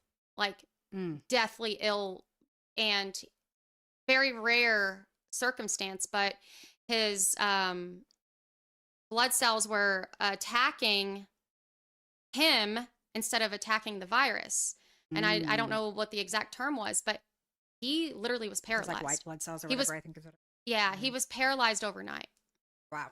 Could not walk, like That's wheelchair wow. bound. And they said it happened so quick that like it would not be likely for him to ever walk again. Recover Like, from that. Yeah. so one day he says, I just got up out of my bed and walked to my wheelchair, and I didn't even realize what I did. Wow. He's like, I didn't even realize what I did. And he's like, and then it took me some time. He's like, I really don't know how long it took me. He's like, but it kind of dawned on me. And he's like, so I decided to try to wiggle my toes. He's like, and I did. He's Wow. like, and then I got up and I ran upstairs. Wow. I wonder how long he had been paralyzed. Oh, I think he said it was a couple of months or something like that. I can't remember the exact timeline, but it was a while. Because that's wild to even like not thinking about it, like walk over to it and be like, whoa, I just walked. I mean, that's going to feel so Like, it weird. didn't The even dawn on sensations him. even in He said muscle atrophy. the way he explains it, he's like, I knew something was different. I just didn't know what. He was like, something's off. Yeah. And he literally ran upstairs to tell his parents. Wow. And his mom was just, crying and crying. And he's like, his parents aren't like, it's a miracle, people. They're not like that, you know? He said the first person to call it a miracle was the doctor. He said he remembers wearing these big rain boots. He said they were a little too big for him, and he wore them to his doctor's appointment. He's like, and they had me running up and down the hallway. And the doctor was the first one to be like, I can't explain it other than it's a literal miracle. Yeah. And then even after that, he's like, I knew God. He's like, I accepted Jesus into my heart at 6 years old. And this man has such faith. He was like, at 6 years old, he's like, I do remember like crying in my room and letting Jesus in my heart by myself. He's like, I need God. I need Jesus at 6. I'm like, that's amazing. But he's like, but then I went through this phase where I was like, I want to know about other religions though. Like, maybe they're the I was truth. supposed to say, like, I wonder what got him into like wanting So to. it was like college, he said. Yeah. And then he started reading. He's just so smart, and starts reading about all these other religions. And he still stands on Jesus Christ. Yeah. And he's like read all the Dead Sea Scrolls, like the library up. It's huge. Like, see, it's like if I say like with my full heart like that I believe in something, it's because I believe, right. and not just because my faith is that He comes great. off It that is way as It well. is because like I have found that is the way I believe. Like You would really Yeah. appreciate him. yeah, Like, I can't wait. I can't wait to You listen would to that. love Yeah. his story, and like the way he talks about things. You would love him. Someone says, hold on. This is one of the only religions that's traceable and doesn't require hurting others if they don't believe. I mean, there are a lot of religions that you do. Like, I don't even want to get into it. Yeah. But Yeah. McKenna says, imperfect people aren't a reflection of God, his love or truth. Only Jesus is. That's why we need him. Yes. Yeah. Yeah. Like she actually is Is that the very, one that you did the thing with last week? Okay. Yeah. she's actually one of my friends that like I feel like really understands Jesus, and she's like, don't ever try to find a relationship with God through someone else because you'll be Mhm. disappointed every time. Oh yeah, yeah. And I mean, We're humans, yeah. well, also like your relationship didn't come from church. It didn't come from, No. it came from you. Yeah. My relationship with God, like I said, I've always believed in him, but my relationship with God didn't come from church. It came Mhm. from me being at rock bottom and Yeah. deciding finally that like my way is not working, you Mhm. know? Yeah. And he met me there. And your relationship with God needs to be unique to you. Yeah. Just like every relationship you have with different Mhm. people. Like that book that kind of like put me over the edge. It was and it was one of those things where it kind of happened in a weird I felt like God was telling me to read it, but and a lot of people probably against this book, but it's called The Separation of Church and Hate. It's by John Fugelsang. And the title like spoke to me. Like, yeah, seriously. You know what I mean? And but anyway, for me personally, that and I'm not saying I believe every, thing in that book or whatever, but for me it was at the end of it, I listened to it the first time on like audiobook or whatever. And then I got a copy and like read it again and made all my notes and everything. But so the last 10 minutes of like the last chapter, I literally like, and I mean like I've never used that word before to ever describe anyone crying or myself crying, but like that's the how word it feels. because I like wept. Because that's how And it it felt feels. like it was like God telling me that I like had the permission to I don't have to agree with everything that mainstream That like other Christians people believe. do. I don't have to believe that every single like one of these verses in the Bible that other Christians are like, no, this is fact. I don't have to believe that No, you don't. it's not been changed by man in a way that I don't agree with. I like that is different than I can still like have my relationship with God and have my faith in Jesus and want to be a Christ follower. Yeah, go ahead. Sorry, guys. I I can do a have a bathroom very, break. very small bladder. Do you want me to talk some more about Yeah. Scofield? Yeah, yeah. Keep going over your facts. Yeah. Hopefully I don't miss.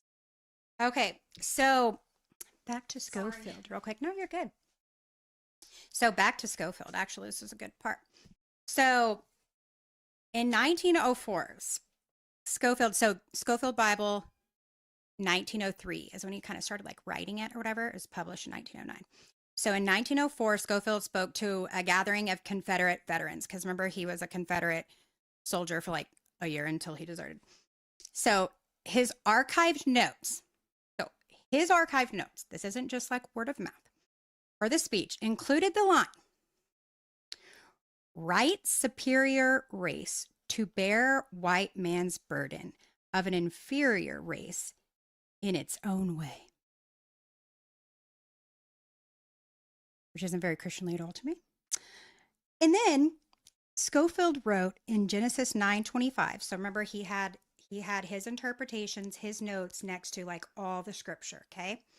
So Genesis 9:25, that Noah's son Ham would have an inferior and servile posterity. Now that was the old like racist idea that the cursed progeny of Noah's son Ham were Africans. In the slave owning South, like this view had often been held as God's like authorization for slavery. A lot of like Christians use that as a justification for slavery. Later, I think it was like not to like 2007 or something, but the evangelical like church organization or whatever, the leader had like come out and actually he did address that line. It was like that was like rather unfortunate that he added so much to his notes on that. But anyway, so there's that. So a lot of people considered him to be a white supremacist. Now, I don't know if that qualifies him for that or not, but interesting that he would be writing a Bible with his interpretations and that so many people didn't realize he had these views. So, talking about some of the racist stuff. I heard you. Yeah. Yeah, I left the door open so I could hear. So, yeah, just a little extra thing about him. Oh, so also the Scofield Bible. So it was published by Oxford University Press. So over in the UK, excuse me, So the publisher, Henry Froud. So he was good friends with Sam Untermeyer, which is the guy that like supposedly got him into the Lotus Club, and they think that he financed him for unknown reasons, like financed his like lifestyle, not just, you know, having like the book published. They really don't know where a lot of the funds came from. There's a lot of people think it's like, you know, the ION based, but It is. but yeah, I've got a lot of stuff on that as well. So basically, also Untermeyer, he acted as a liaison between Scofield and British ZIONs at Oxford University. So they were actually like far more influential in promoting ZION ideas to the American evangelical movement, even then that movement was like going in America. So let's see here. So Untermeyer, oh yeah, I'm not going to say that part. Yeah, Like some of don't it. want to get us like kicked off of things or whatever. But oh, there was a really interesting. Oh yeah, 2009 actually is when the evangelical church came out and said that one thing about like the racist line. But they also said, and this was after there was publications, research on Scofield's background and everything. This was proven facts. A lot of the things that he did that were very sketch and not okay. They came out and said this was in its history and impact on the evangelical church, the Scofield Bible. So R. Todd Mangum, who's like the leader of that, he concluded, and quote, that in the final analysis, C.I. Cyrus Scofield seems to have lived a life of high Christian character. That was in 2009. Wow. We've been knowing about all the scandal. Like, at least they knew about it. It was published. They But knew it we was never published. They even read looked. the books about it. They That's did. crazy. This was them. This was after they had read these publications, read these books that were written on Scofield, that were like scholarly articles and books. Read it, and that was their response to it publicly. That's So they were just like, yeah, we refuse. yeah, because guess what? I have a big problem with that. No, you know? no. I mean, I do too. I mean, it's okay to be like, yeah, screwed up, didn't know these things, whatever. Like, you know, publicly acknowledge that, but to like double down, it's like, come on, that's part of what gives Christians a bad name, and is things like that. And the thing is, I do believe people can change, right? Like I do Yes. wholeheartedly. But he was believe still doing that. all that But he fraud and was- everything after. But he was still doing it that Mhm. entire time. I mean, the rundown of it to me, it's like, okay, Darby created the structure, but he didn't create the rapture. I feel like he created something that they were like, oh, we can use that. And I feel like his theology got weaponized, right? Scofield distributed it. And then 1909, Scofield referenced Bible placed interpretive notes, headings, and cross-references directly beside biblical text. I don't think we should be doing that either, personally. Right. I honestly, like now I'm like, yeah, like that shouldn't be done, Right. to be honest. So now millions of... Not to such a sacred text. I just don't. No, I agree. And then Very we have dangerous. modern time right now. Obviously. You still have millions of Christians who were not just reading like scripture. They were literally reading a system that they were trying to build. It's Yeah. just the truth, right? Yeah. It's a system that taught a future restored chosen nation, a central prophetic role of That was a big part of it. yes. Honestly, more people have the problem with it promoting that nation. yes. And as like, more scholars have problems with that than even the rapture stuff. Oh, you know what I mean? For sure. Like- And then it was a timeline that made that restoration feel absolutely necessary. And if you went against it, then you were going against your Bible. And because Thank it was God. printed inside the Bible, it felt like it had real authority, not like interpretation, like what his In a was, separate book, like yeah. it was the truth. And people just went with it. They literally took his interpretations, and over like all these years is pushed by also like the Left Behind series. Like a lot of that, like theology behind that came from the Scofield Bible and Darby's teachings. And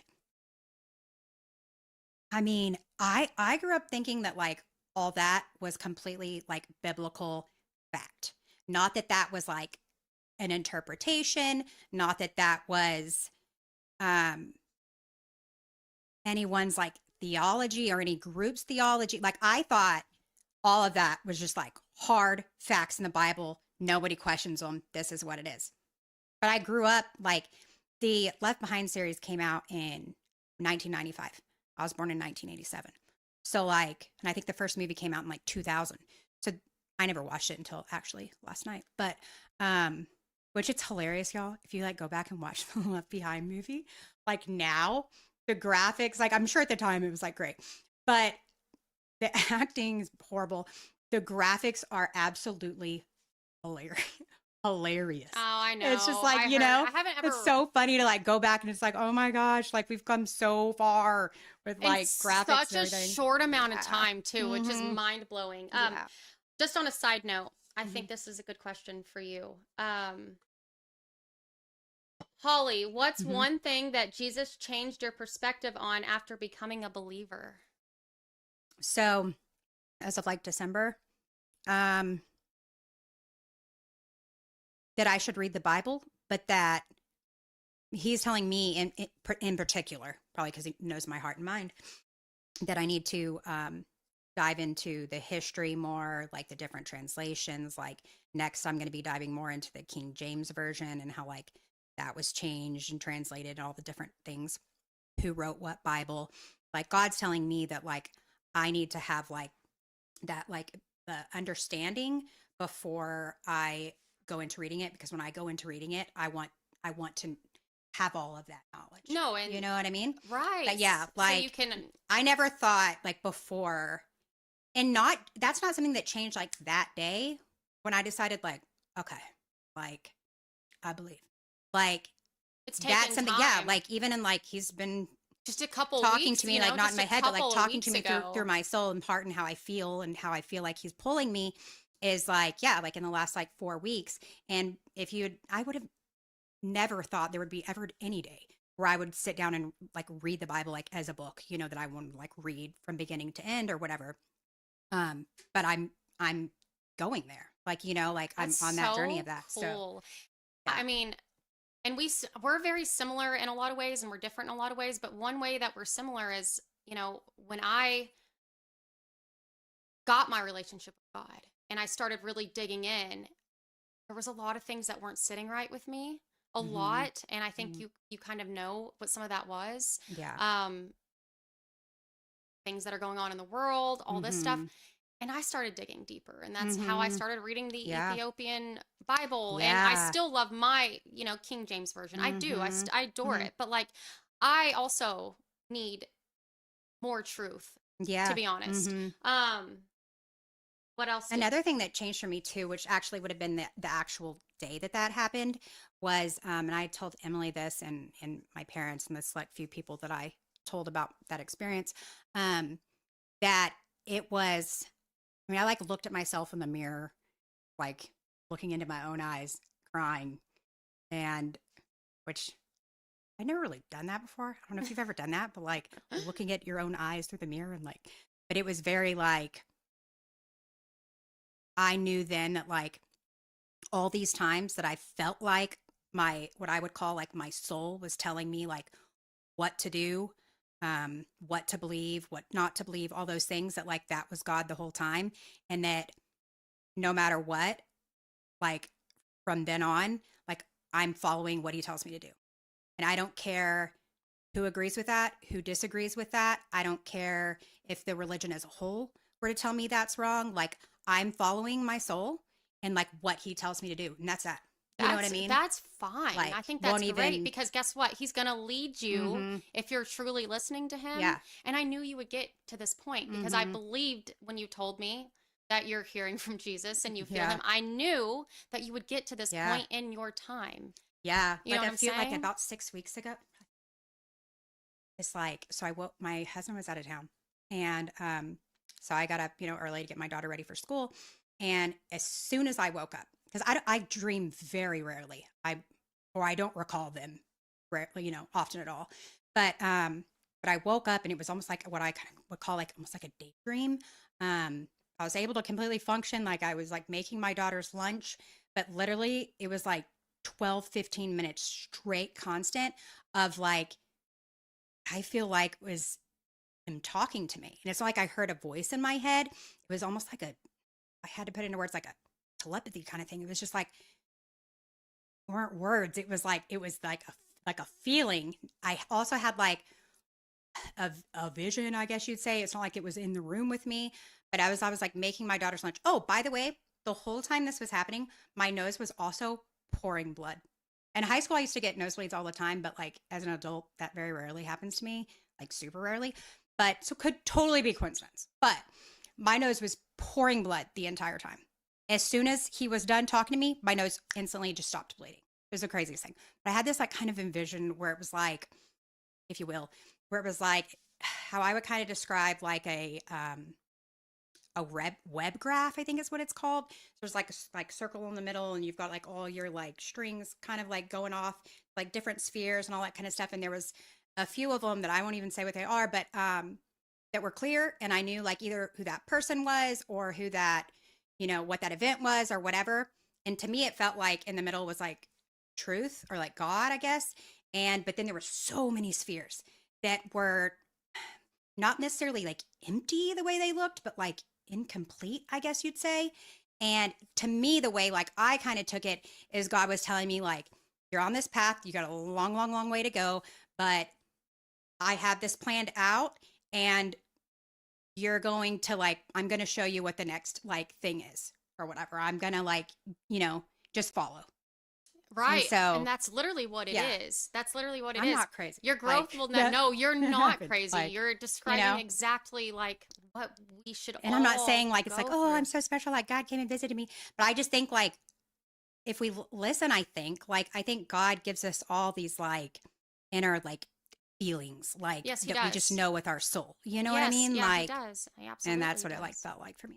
No, I mean, you're absolutely right. Mhm. Like, we all have our own path, right? Mhm.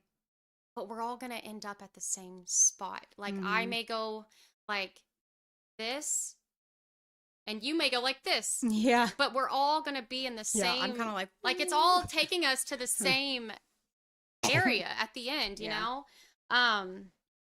Someone says, I think I need more truth too, and that's why I get so into these conspiracy theories, Mhm. because I need to know.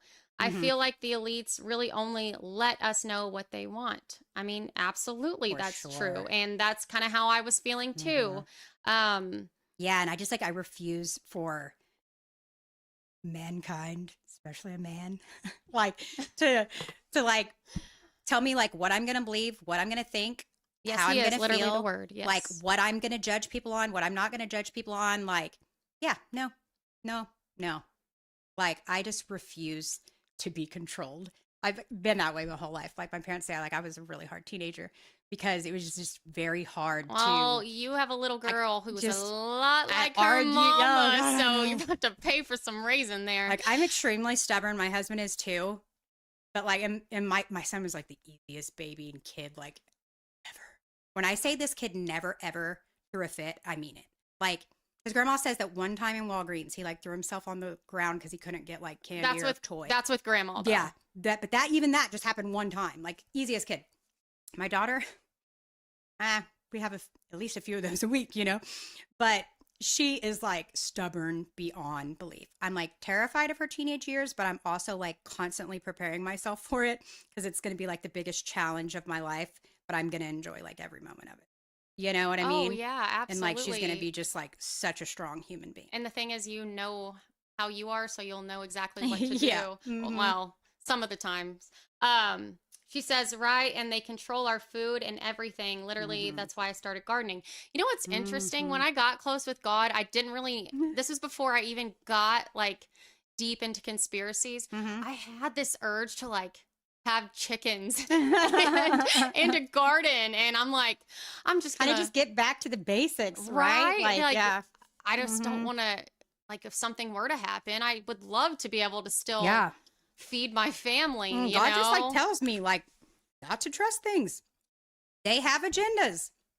They have, guys. They have control. We can't They're act- going to use it. They aren't Jesus. We can't act like that's not true. But I do want to say, Yeah. Holly, like your growth is so like inspiring. All the time you're just getting closer and closer and Yeah. closer. And there's times where I'm like, I know it's going to happen, but it happens Mhm. sooner than I thought it Mhm, would. mhm. But I'm praying for you too. And that's Yeah. like, I just know God is that good. And that's so weird. It is Like that so I'm weird, but it's yeah. so awesome. For people that like know me really well, like it's a nothing like a less than handful of God. people, maybe 2 handfuls of people that know me really well, and like, yeah, like it's very unexpected, you know.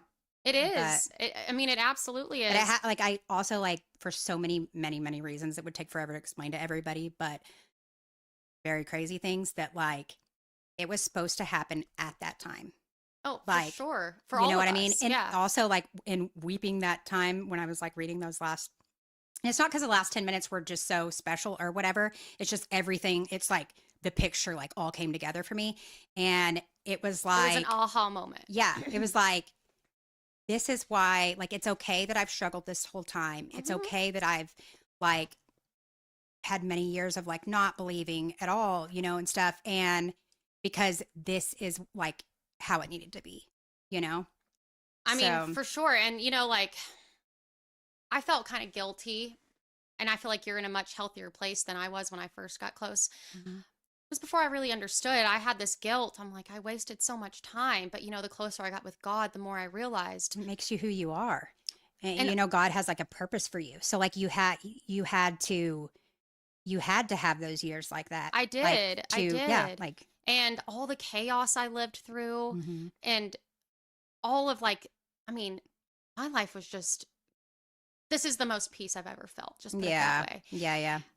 And it like, makes me a little emotional because I'm just like, all I needed was him the whole time. But at the Mhm. same time, At the right time, even yes, like, yeah. yeah.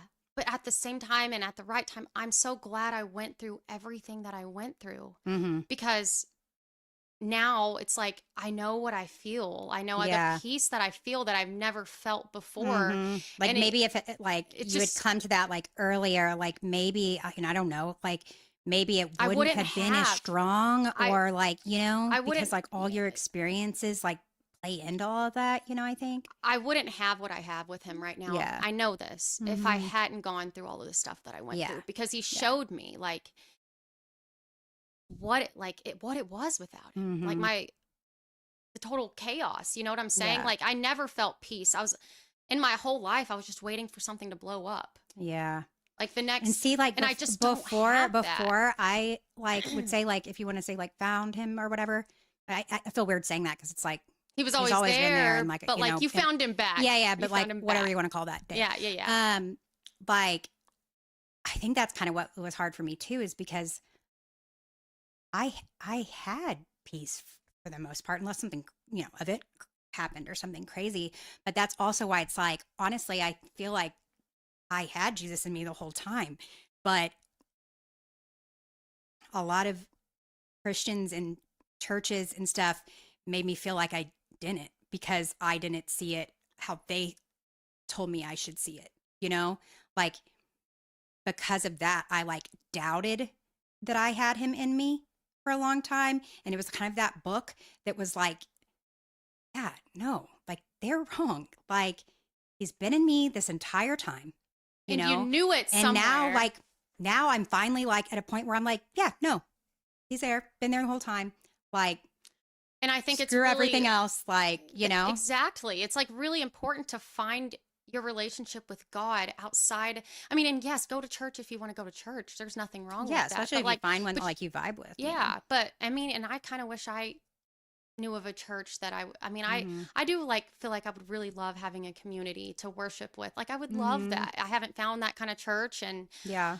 I don't know if I want to do a lot of looking right now, Yeah. but if that's what God wants me to do, I know Mhm. he'll lead me there. But I kind of prefer like just like the even one-on-one or I do too like maybe one other person sometimes. kind of thing, which is kind of funny because here I am on like a public platform. But like, I don't know. Like, I don't know that I'll ever like, But there's like you have to have that intimacy alone Mhm. too. yeah, for Right? me, it's like, and it's kind of stupid saying this now, but because here I am on a public platform. But like, No, which is so wild because too, it's like any relationship I did have with God before, it was like I would tell everybody like it's private for me. Like everything's private for me. But ever since that day, it's like, I mean, it is, I guess, still private, but I guess I get why. Like when people would like share their testimonies and stuff before, I was kind of like, made me feel awkward and stuff. And like now I'm like, okay, I get it. You know, yeah, not that everybody's like testimony is like genuine and real or that I believe all of them, right. but like, you know, but like now I'm like, okay, like, yeah, It's I get really, it. it's like, I talk about it more so just it's like, encouraging. I hope it helps like other people get that like their journey doesn't have to come at a certain time. It doesn't have to look a certain way, Mm-mm. you know, Mm-mm. like It'll happen in you God's don't time. have to believe everything else that like all other Christians like tell you have to believe. Like, and in your opinions on those things like may very well like change later, you know, but you can be all in with God without being all in on every single word of the Bible or everything that your church tells you. You know what I mean? Amen. Yes. At Like 1,000,000%. Like, absolutely. That's having a real relationship with God, though, you Mhm. know? Like, Yeah. someone said, I was an atheist for 32 years. Well, I am so, so, so glad that you have Jesus now. Like, that's amazing and so inspiring. Mhm. And congratulations, because life will never, ever be the same. For me, Yeah. it will never be the same. I wonder what got them there, if they had always kind of felt that way or Yeah, if you yeah. don't mind sharing, that would be Yeah. awesome to know. And then my friend Angie says the funny thing is that church back then was small groups. I actually didn't realize that. I mean, I guess maybe I did. I Mm-hmm. love that though. I think that's Yeah. amazing. Like, and I just want a small group. Like, Mm-hmm. do y'all ever see those videos? And I seriously want to do People this start so wanting bad. power when the groups get too big, to be honest. Right? I just want like a group of friends, just friends, people I Mm-hmm. love, Mm-hmm. close with me. Like, you ever see those videos where like people have house parties of just like worship and House just parties? yeah, Like like you're not talking about like a parties. small group, study group or whatever. No, like What do you mean? 10, 15 people. They all just get together and play music Oh. and worship God together. Oh no. That's the only part of church that Almost I almost want. like their own 'Cause little concert. yeah, Yeah. but like they're just doing it together. Oh, Like yeah. I want to do that. Like I would Yeah. love to do that because I I'm like, love worship know if music. I don't know if I'd love to do that. Well, I don't know. I mean, I 'Cause don't know. Maybe Holly, I'm I- not asking you to do it, but but I would love to so do many it. things make me feel awkward, but it's funny But you because know what? At the this doesn't same- make me feel awkward anymore, so I don't even know anymore. Do you know what's I'd interesting? try it out, I guess. Give it a shot. You know what? I'll invite you. If you Yeah, don't like but it, it's fine. I'll give it a shot. I'm gonna do it one day. I don't know how or when, but I'm gonna do I would it. at least enjoy sitting and watching the show. You But know what I mean? will. I love worship music. I Mhm. literally listen to it. My boys literally ask for certain Christian songs when they get in the car, and it just I makes haven't listened me to any so since happy. December. Actually, I should. Really, Yeah. I love it. It just makes me Mhm. feel so connected. I mean, that's not the only way I connect, Yeah. but and everyone's different. Like some Me people too. don't listen to any It'll be very worship different for me music. now. Listening to that now. Yeah, I'd be really Mhm. interested to see Yeah. like if you found a song that Mhm. speaks to you. For me to like sit with somebody and like, you know, fellowship, if you will, or whatever. For me personally, like it has to be somebody who's like, they can be strong in their faith, whatever, but like they have to like be open-minded and accepting of the fact that like I may not be on that same page as them That's or whatever. fine. You know what I No, mean? That's Like, fine. Like we're and all I think a different. lot of people are afraid of those things just because people can be so judgy and just so convinced that their way is the right way. And and that's it's not. it's so egotistical. There's you know? so many different ways Like, yeah. to Mm-hmm. I mean, it's like I said, your relationship with God is tailored to who you are and to who Mhm. he is. Like Mhm. your relationship with different people, it's different with Yeah. everybody, you know? Mm-hmm. But to go back to what Angie was saying, I don't know if you realize this, but like this is kind of church. I know, well, that's what I was like thinking. And I thought about Where this the two other or day. more I'm like, are gathered, you yeah. know? So Yeah. church is different. Mm-hmm. Like you just need two people. Yeah. I mean, we have a lot of people, but Yeah. you know what I'm saying? McKenna says it's good to question a bit and still stand firm in his word, or you'll start to question God himself. Absolutely. Like, Mm-hmm. so still, I don't know that anything would ever make me question God himself. I But maybe it's because I grew up with that. Like that's, I maybe don't ever remember ever thinking that like there wasn't a God at all. You know what I mean? But I could see how some people would definitely I could honestly, if get I there. questioned, I don't know. I guess I was close right before. Yeah. yeah, Mhm. exactly. Like, Yeah. and like I said, even if our Bible is altered in some ways, which I do Mhm. believe it has been, No. the word of God still stands, Mm-hmm. even with the little changes. Like, it Mm-hmm. doesn't change the core of who God is. I mean, and I'm going to be honest, enough hasn't been changed. Like, it is important Mm-hmm. words here and there to like push Mm-hmm. agendas for sure. Yeah. Like, and I'm going to talk about that more in a little bit. But the truth of the Bible still stands. Like, Mm-hmm. the word stands, and it is the truth. Yeah. I mean, it is. That's why I still love my Bible, but that's why I say it's really important to have the Holy Spirit with you, to have God and ask Him to give you discernment and to give you Mm-hmm. truth. And even when you're reading your Yeah. Bible, um, someone says, let's see, when did you guys find Jesus? How long ago? Mine was, I mean, I would consider the day like in December, like So, this last December. oh, yeah, I mean, and look how far she's come so quick. That's Yeah. so God. Because I knew that. Oh, yeah. I forgot to tell y'all another part of the story when I told my husband, like, that, like, my soul was like telling me for 3 days straight, like, you're about to go on a spiritual journey. The crazy part is, and I told my husband this then, and I also told my dad about this, that it was more specific than that.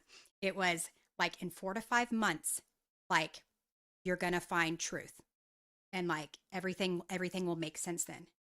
And I was not like paying real close attention to that. I wasn't like every day trying to find the truth or whatever, but down to it, it was literally 4.5 months. He's so And that didn't occur to good. me until like And 3 or 4 you're reading days the after I Bible. had like found him. And I was like, I think maybe it was when I was texting you about it. And I was like, oh, that's crazy. It is That's crazy. crazy. Um, and Yours was what, 2 years ago? I mean, like I said, I've always loved God, Mm-hmm. but not in the way I didn't. That day where you were just like, okay, things changed. Or was it a specific day? It was a specific day. Mm-hmm. I feel like I've told you about it before, but Mm-hmm. you know, Yeah. Oh, yeah. Yeah. Yeah. just I remember total, you were in the shower, right? yeah, Mm-hmm. total, like I was a problem because I always was waiting for my life to blow up. Every Mm-hmm. little thing felt like an explosion in my life, and would always just speak before I would You almost listen. create the I problems in did. anticipation I of the did. problems. I Yeah. did because I was so anxious and just waiting for everything to fall apart. Mm-hmm. And my husband and I were having a lot of problems because of it. Mm-hmm. And it Yeah. was me and I knew it, right? And one day I'm just in the shower and we had a big fight. And I was to the point I was like I can't do it. Like Mm-hmm. I'm going to ruin this. And Yeah. I love my husband, but we can't go on fighting like that. We Mm-hmm. can't. Yeah. And it was like the first time I just sat in the shower and I cried and I'm like, God, please just help us. Please help Yeah. me. Like Mm-hmm. help me to understand him better. Yeah. And at this point, I was always real sensitive in my life, but I had gone through so much um that I just made my heart hard Yeah. because I would cry all the time for so long. Well, that Mm-hmm. I would say the 2 years before that, I was like, I'm done crying. I'm gonna be, I'm gonna get them before they get me. Mm-hmm. Mm-hmm. Okay, yeah, Mm-hmm. Yeah. exactly. Yeah. And I didn't even intentionally think that, but that's what I was living in, That's what was coming out in you. fight Yeah. or Yeah. flight. And I at that point asked God, I was like, give me my heart back. I'll be a crybaby again. Like Mm-hmm. Yeah. I want it back. I'm sorry Mm-hmm. I got rid of it. I know you made me like that for a reason. Mm-hmm. And it was so weird because this was the only time like we'd ever ended a fight like this. Josh called me and he was like, sometimes I forget that you're just a girl. Mm-hmm. Right after that. Mm-hmm. And I was obviously just, I knew it was God. Mm-hmm. I knew. And that's when everything changed for me right there. Yeah. And we never got in another big fight like that Yeah. ever again. That's wild because you changed so much through it. And I think that also, obviously I'm like part of their relationship puzzle, you know, like co-parenting a kid together. And I think that also, like you changing in that way and knowing Josh and seeing how it all played out, like it also changed him It did. too. It made him Because soft. you- It made yeah, him yeah, softer, yeah. you know? Uh-huh. I just felt heard for the first time. Mm-hmm. When he answered my prayer that quick, And you felt like you were back to just being genuine again. And I know that's like I was important like, to I him don't anyway. have to treat him like he's out to get me, like he's my Mhm. enemy. Like Mhm. Yeah. I'm like, he does love me and he wants the best for Yeah. me, and I don't have to feel this way. Mm-hmm. And I just surrendered it. I surrendered my Yeah. marriage to God, and I invited him to come in, Mhm. you know, and And seriously, from the outside looking in, I can tell you. oh, I remember you Yeah. were like, I don't know what's changed with I y'all. remember being And like, I'm like, it's man, Jesus. Josh is such a good guy. Like he needs like this needs to work out. And then like y'all, and I didn't know at the time for a little while, you know exactly what had happened. But from my perspective, just I don't know, they're good now. You know? Yeah, I But remember now when it's, you you told know, me, you're like, Emily, something like you've changed, you've Yeah. grown, and I'm like, I remember all my friends were like, you know, because we had you and I are all of a problems when sudden we like first, really like, you know, close, yeah. and then all of a sudden it was just like they were like, "What's it like with Emily?" And I was like, "Actually, totally different person. Actually, it's like I was very back. pleasant being around her." And I think for a long time, my friends like didn't like believe me or thought I was crazy or like, you know, whatever. And it was like, I'm telling you, it's like a different person. And you know Like what? I enjoy being around her. I knew like a lot of like because I was just back to being me again. That's how I Mhm. felt. Like I felt like I had lost myself Yeah. completely. I don't know if a lot of you guys don't know, but like in 1 year, my sister died, and then long story, but I'll go into this later. My mom went to prison. My dad went to prison. And I don't even want to like drag my ex under the bus because you know he's Mhm, grown and mhm, changed mhm. too. But things were rough. Bad things happened, and Mhm. we broke up. So I Mhm. had lost everybody in 1 year. Mhm. And that was like during COVID too, right? Yeah. Yeah. And On top of all that. I just felt like I don't know if I wouldn't want to go Mhm, into it, mhm. but I was just not me anymore. And after that day, he just gave me myself back. Yeah. And I knew he did. Yeah. And he fixed my life, you know? Mm-hmm. So that's why when I tell people how much I love him, I couldn't put it into words, Yeah. you know? Yeah. He's that good. Mm-hmm. And I'll never ever stop screaming it on the Yeah. rooftops, you know? Yeah. But that's a real relationship. I couldn't have Mhm. found that in a church. Yeah. I had to find it at my rock bottom. Mm-hmm. And sometimes things are stripped from us, everything, Yeah. so that we'll finally go to him, you know? And Yeah. that's what it was for me. Mm-hmm. So, I think like God like brought our like, you know, my parents like people that know us will like kind of joke like y'all should write a book on like co-parenting or something. It's like I'm telling y'all like It's we God. have yeah.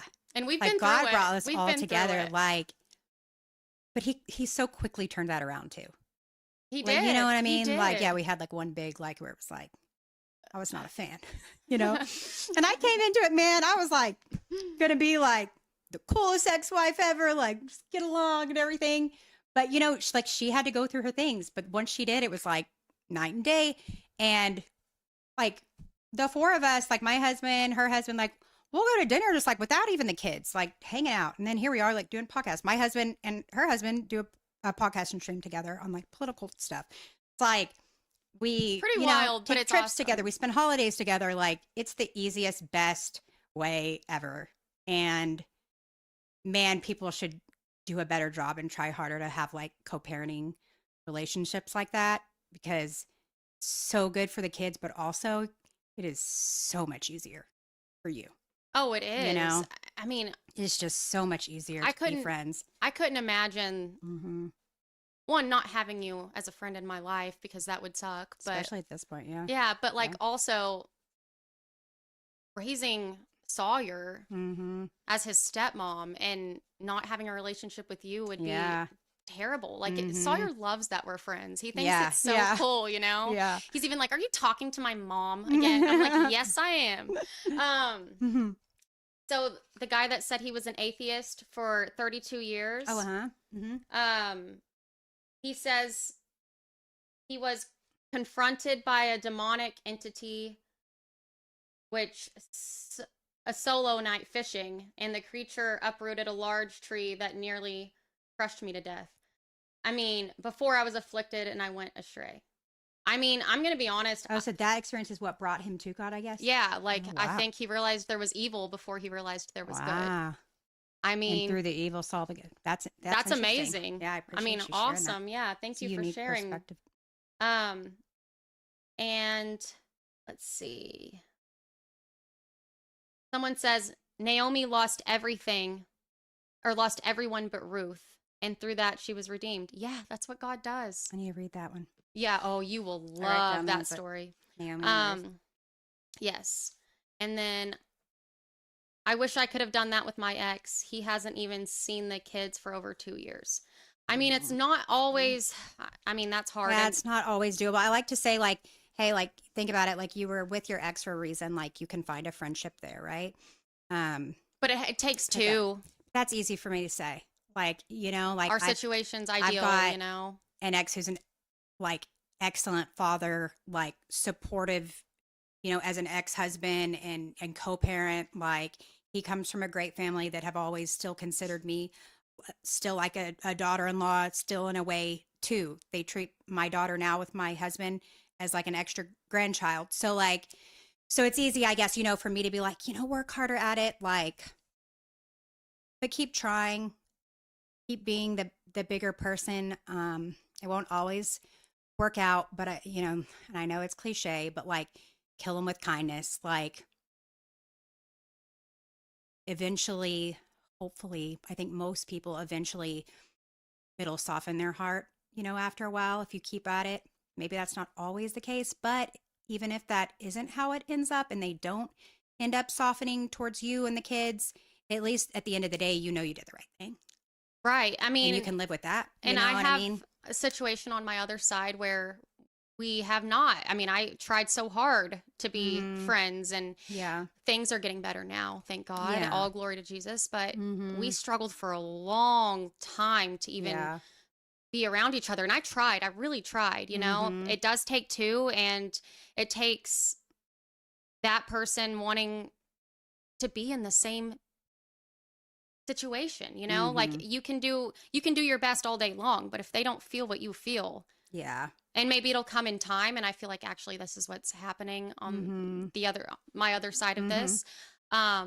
It'll happen, but I always kind of hope that like our relationship with like our husbands and ex-husband and everything, like kind of like rubs off on like him and like a future girl or whatever. Cause it's like think it kind of like has.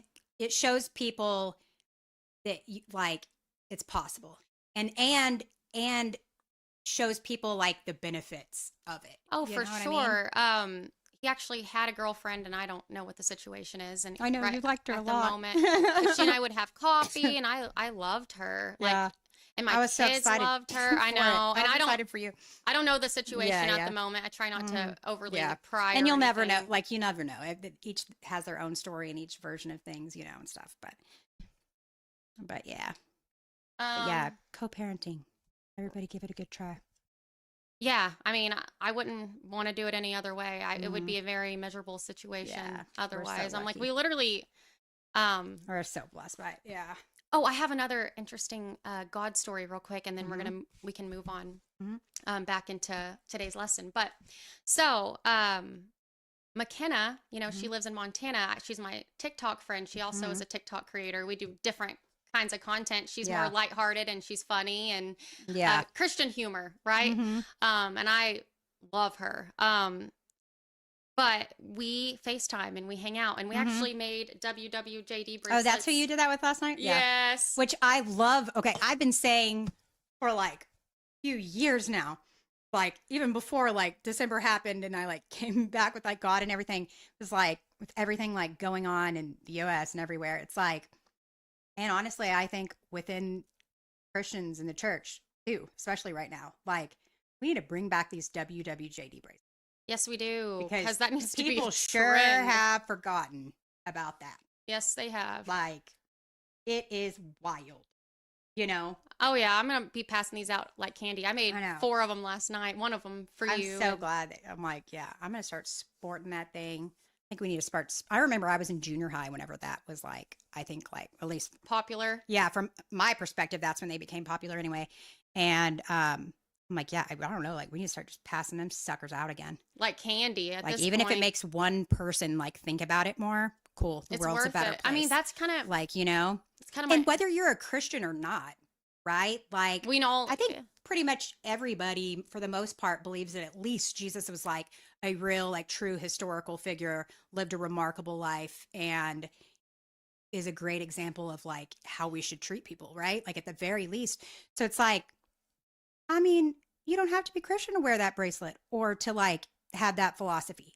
Like, No, I mean it's a good WWJD for compass. everybody. Yeah. For everybody. Like, But yeah, that's a trend we should bring back. But to continue Mhm. the story, this is how God works. This is how good He is. Not only does He give us what we need, sometimes He likes to give us the desires of our hearts too. So, what do you mean? okay, Break that down for me. so here, let me just tell you. He Mhm. gives us what we need to like sustain in life, but sometimes He gives us what we want to. You know what I'm saying?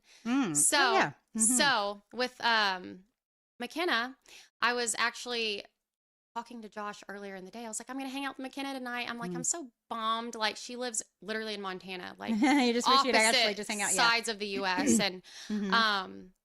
I was like, I just wish I could hang out with her in real life and give her a hug.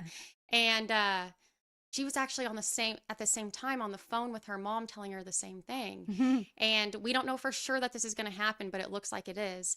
Her mom was like, well, where does she live? And she told her, and she's like, I work only a couple hours from there sometimes. Oh, really? So her mom lives, far from her, but her mom was going to like head down to her house, hang out with her girls, Mhm. and then bring her here just a couple hours from here, Oh, and then come cool. here and we could all like, hang out. And I'm Yeah, like, that'd be right cool. after she had that conversation with her mom, Uh-huh. and I had that conversation with Like, oh my Josh, and I'm gosh, like, could actually get isn't to do that it. cool? Yeah. Like, Mhm.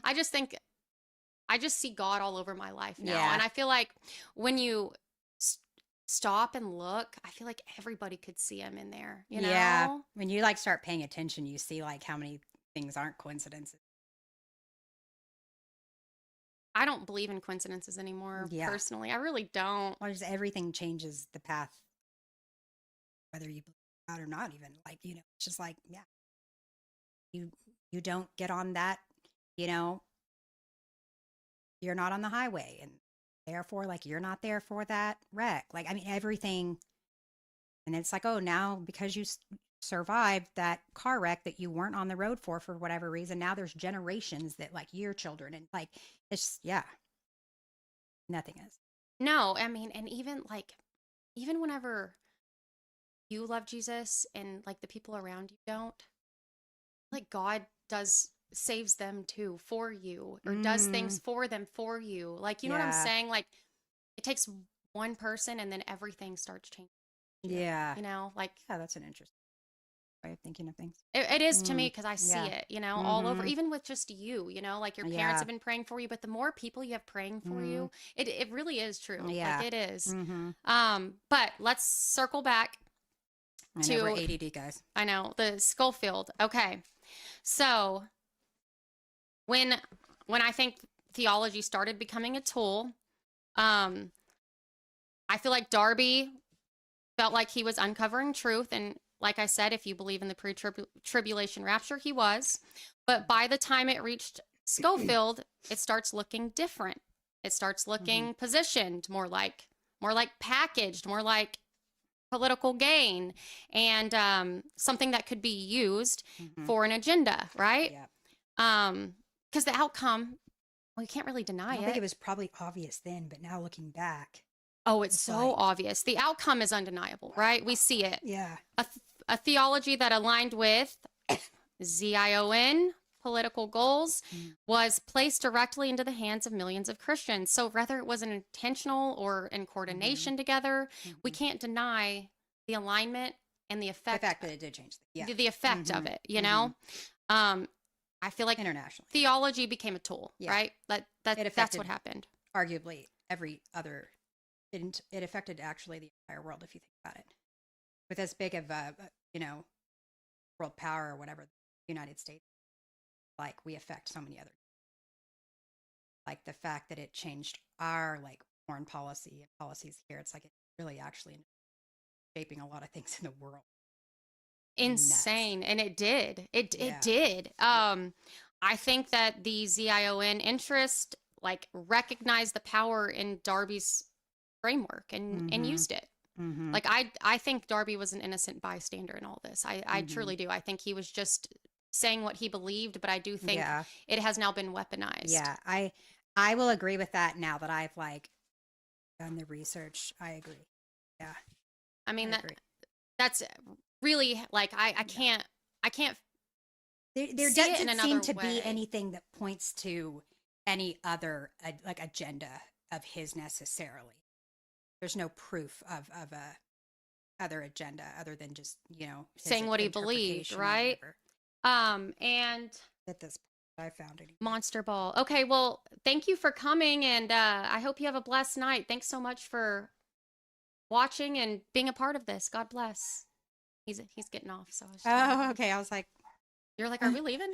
You're What like, happened? that's a weird time to end. I'm like, all right, y'all, that's it. All right. So do you have anything else on Scofield that you wanted to add? I feel like we got the theology. Oh, one thing that's interesting about it actually is because we're in Texas, right? Like so the Dallas Theological Seminary was created by a student and close friend of Scofield shortly after his death. And that's obviously like a very popular like seminary school, especially like for Texans, but in general. And it is very much so centered around the Scofield like version. I'm not saying they don't like weird how we research other got things, here. but it is extremely influential there. Well, then you think about, okay, so does that mean that it's likely that Bible was much more and that theology was much more influential with, Texas evangelicals, Texas Christians? Like probably, you know what I mean? Like For sure. so like it would just kind of be interesting. I feel like it would be maybe see the naive to stats on think that. it didn't Like, have yeah. any effect at all. Yeah. Like it definitely Mhm. did. And that still exists to this day. And when they opened, and of course, like desegregation had already happened, but just little note, they did not admit Black students. They do now. That is But, interesting. yep. Wow. Oh, sorry. I don't hope they can't hear the dogs. She's Probably not. I don't think so. okay. Got the little pug freaking out. So to give y'all, we say the King James version has been altered a little bit, and the closest thing that we could get to a Bible that hasn't been altered at all is, well, what's in the Dead Sea Scrolls, but that has been an actual Bible right now is the Ethiopian Bible. I'm still going to read King James personally. But I do think, yeah, I'm going to do my research on him and like what changed in like the political atmosphere and all that kind of stuff first. And then I'm totally going to read it's just like a word here and there, but the words that, it makes quite a bit of a difference, Well, I'm more curious about like, okay, well, what was likely the reasoning behind those words changing? Was it just like a small thing, or like no. what was going on at the time? Maybe But, like some that. of I find that them- interesting, and I just want to know those things, like going into things or whatever. Well, I will show you a few that have been changed for a political agenda. But the Ethiopian Bible, I know I've already told you guys a little bit about this. The Ethiopians were secluded for 2,000 years in the mountains while everyone else was building empires. The Roman Empire, all of them, they were all building their different religions, deciding what from the Dead Sea Scrolls they wanted in their books specifically, right? Right. Well, they have a lot more books than we do. I can't remember exactly. I'm going to say 81. I think it's 81. I could be wrong, but I think it's 81. There we go. Write down notes every time. I think it was. I don't know. There's an extra 15 books, but I don't know that was actually talking about the. Is it just 15? No. Well, Yeah, it says our Bible has 15 missing books. I wrote Okay. it down twice, so maybe that's wrong, but I did write it down twice. Yeah, And yeah, because we I have. listed them out. That's right, because we have 66. Okay, so that's where you got that number. Yeah, yeah, yeah. Okay, yeah. So in total, yeah, yeah. So they have 81 books total. I mean, and they have, you guys know the Book of Enoch, the apocalyptic Book of Peter, the Book of Jubilees, a bunch of other books, which, listen, I think those books are just extra biblical writings. I still do feel that way. And I still think they're worth reading. I wouldn't, Sure. I wouldn't consider them as much as scripture because they literally just give context. Like if you started off with those, you wouldn't understand the Bible. Oh, like if you just left it to that. Yeah, whatever. because Okay. they're just extra books. Mhm. They really are. But they haven't been. No, and they matter. They So really it's like do. so in a way, it's almost like But they also have almost kind of more important in one way, just because they haven't been like but what's the word? I want to say Altered. they haven't been bastardized, but no, it's not the right word. But that's the way I feel about it. Like I love that. Like I love like the purity of it because it's to me, it's like well, that's as close as like so far to our understanding and what's been discovered. Like that's as close as we can get to like real like well, they do have word of God. the 66 books that we have. They still have those too. Right. But just with But- the original but they're different, changes yeah. that Mhm. never got made in their Bible. Mhm. But yeah, like I agree. I think I love reading the extra biblical books. Yeah. I still think you need to read your Bible 1st Mhm. to understand Yeah. them because it won't make sense. They Yeah. won't make sense. But Like basically like that Bible like wasn't influenced by the what is it, the Council of Nicaea? Is that how you say it? And the Protestant Reformation was another big change. The Catholic Orthodox split, and then Rome's edits, of course. But like they were just up in the mountains, right like, by you know, themselves, like- secluded. and they've kept it under very tight lock and key. I think there's like one monk that is like allowed to go in this one specific church. Really, Where they, I like, didn't. keep it. Yeah, I didn't know that. That's cool. really interesting, Yeah. honestly. Mm-hmm. So there's like this new age stuff going on too. So a lot of people are against the Ethiopian Bible because without reading it, right? Mhm. They attribute it to like this new age stuff. And they think that But means it's actually very old age. right, but they're saying that like It's new to them, so it's uncomfortable. Christ consciousness comes back, and that means Christ never physically returns. There's no actual judgment, there's no actual tribulation. That Christ's return is just like a spiritual awakening. And what they're doing is Oh, they're saying like that physically. like you just change because you're Okay. like a Uh-huh, god. uh-huh. Like his consciousness just I mean, returns to you. I could see people thinking that. Right. There's some truth Yeah. to it, but they stop at the wrong spot and they twist things. God does say like the kingdom is within you, Mhm, right? He mhm, does say mhm. that. But it doesn't end there, right? Yeah, It's like not I definitely do not think like after we pass away or whatever that I- things end there. they might think they go But to I don't heaven think after, that's ever but what- they're like yeah. saying there's no tribulation. There's never going to be a tribulation. But Mhm. everything in the Ethiopian Bible points to there's still being a Mhm, mhm. tribulation. There's still Yeah. going to be a I'm judgment. totally okay with people feeling that way. I mean, like, I think it has to be okay to like let people have their own interpretations of things, and it shouldn't offend our interpretation. You know, I find like I feel like a lot of people almost get like offended that other like Christians have like a very like strong opinion or whatever, and it's like I don't know like why people like take that personally. It's like God made us all different. It's fine. Like, Well, I think it's a little dangerous. And I mean, if they're Christians though, like why would that be dangerous? let me explain why. Okay. Because if you feel that way, it leaves you open to like more deception. Okay, like they think they're from different planets. They think aliens are coming back instead of Jesus. Okay, right. I personally think aliens will come back, and I think they're not aliens. I think they're going to be fallen angels. And I think about it, Holly. But you don't think that like there could just be like other forms of life that are somewhat human like in other like galaxies that God also created that aren't demons? I've thought about it, but not in this way. Okay, think I about just like I'm think like about oh, this. like I just don't limit Think God about in this, any way. Holly. You're really smart. So Yeah. think about this. No, I don't know. Okay. So there are government documents saying that they've known about aliens for Mhm. centuries. Mhm. well, not centuries, but a Mm. long decades, Yeah. decades and decades, like a long Mhm. time, right? And we all think the end is coming. And now all of a sudden they're pushing this narrative really hard. Like they are. You got the Chris Bledsoe story that's come out. You've got I don't know what that. you've got UFO disclosure hearings. Wait, what's the Bledsoe thing? Chris Bledsoe, he's a guy who says he was visited by aliens for years and now he's calling them angels. Which Oh, okay. I actually do believe him. Yeah, But I I mean- think he's being deceived. And the reason I think Why do you say that? well, so you know sleep paralysis, right? Yeah. This is just one Yeah, I example. experienced a crazy one. Yeah. This is just one example, right? Mhm. You know how you can't move, you can't Mhm. speak, you can't. Yeah. So his first encounter with this, whatever it is, they were out fishing on this lake, Mhm. and he's with his son and his employees, and he disappears. He sees like this fireball, Mhm. and then he sees another one, and he Mhm. was scared at first, right? Mhm. And he was still scared until he decided he was going to bounce and Mhm.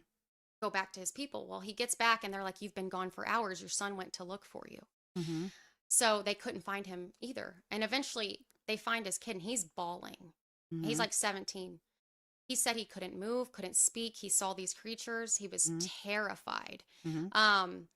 And all the people in the car started seeing the ball come after him and chased him forever. Mhm. And they were terrified.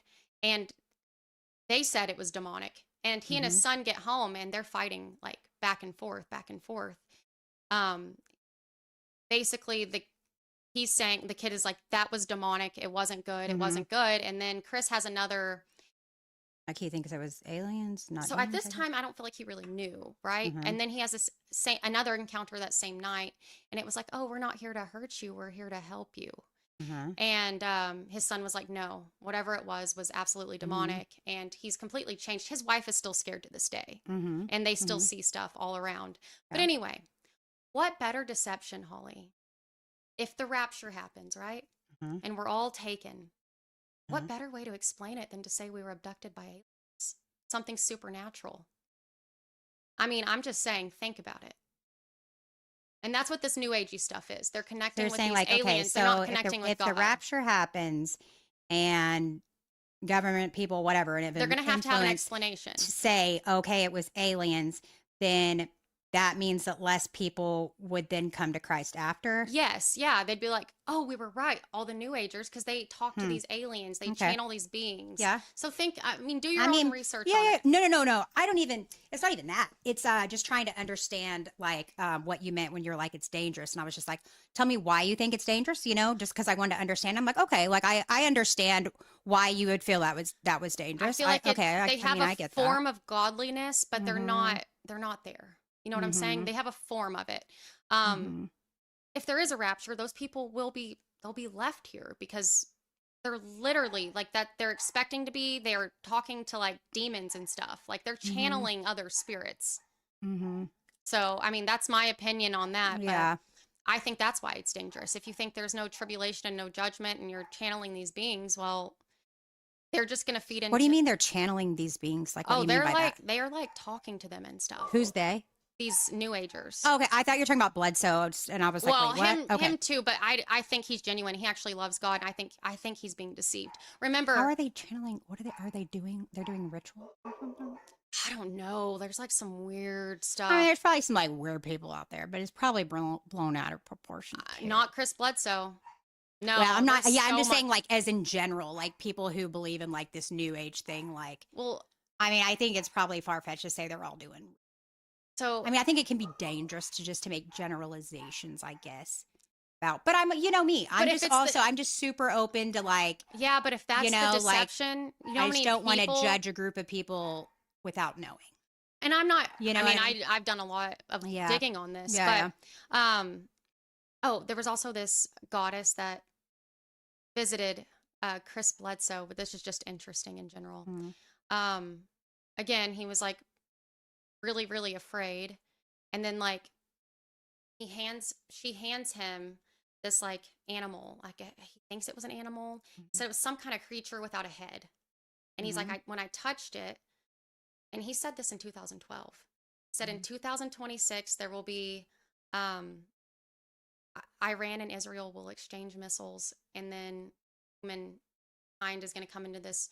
And this is what this being like, I guess I told him.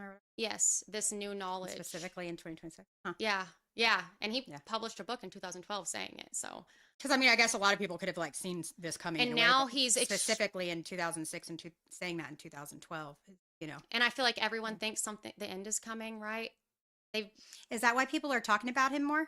Recently, so Because all of that- a sudden he's okay. resurfacing That would make sense. Okay. in interviews and stuff because the Iran and Israel Yeah. did exchange Okay. missiles. But the thing is, I think what they're doing is dangerous, and I think they are misguided. Just like Muhammad thinking he's possessed, and then they're like, "Oh, you're not possessed. I'm actually an angel." And I'm like, Satan will disguise himself as an angel of light, and the end times, the deception will be so great that even the elect will be deceived if possible. I don't know another way to deceive the elect other than something extremely supernatural. What do you mean by elect? The church, people who love God and Like follower, follow like God. actual followers. Yeah, like I don't see another way you could deceive everybody. A human couldn't do that. Not really. Not for me. Yeah. It would have to be something supernatural to me, in my opinion. And I think, although I see some humans. I mean, right, but I not can't enough believe to the deception. That I they're don't capable of. know. But you know, angel worship is a major no-no, and their spirit guides. wait, what'd they say? Sorry. Angel worship is a major no-no, and their spirit guides are demons, not ancestors. Yeah, no, I agree.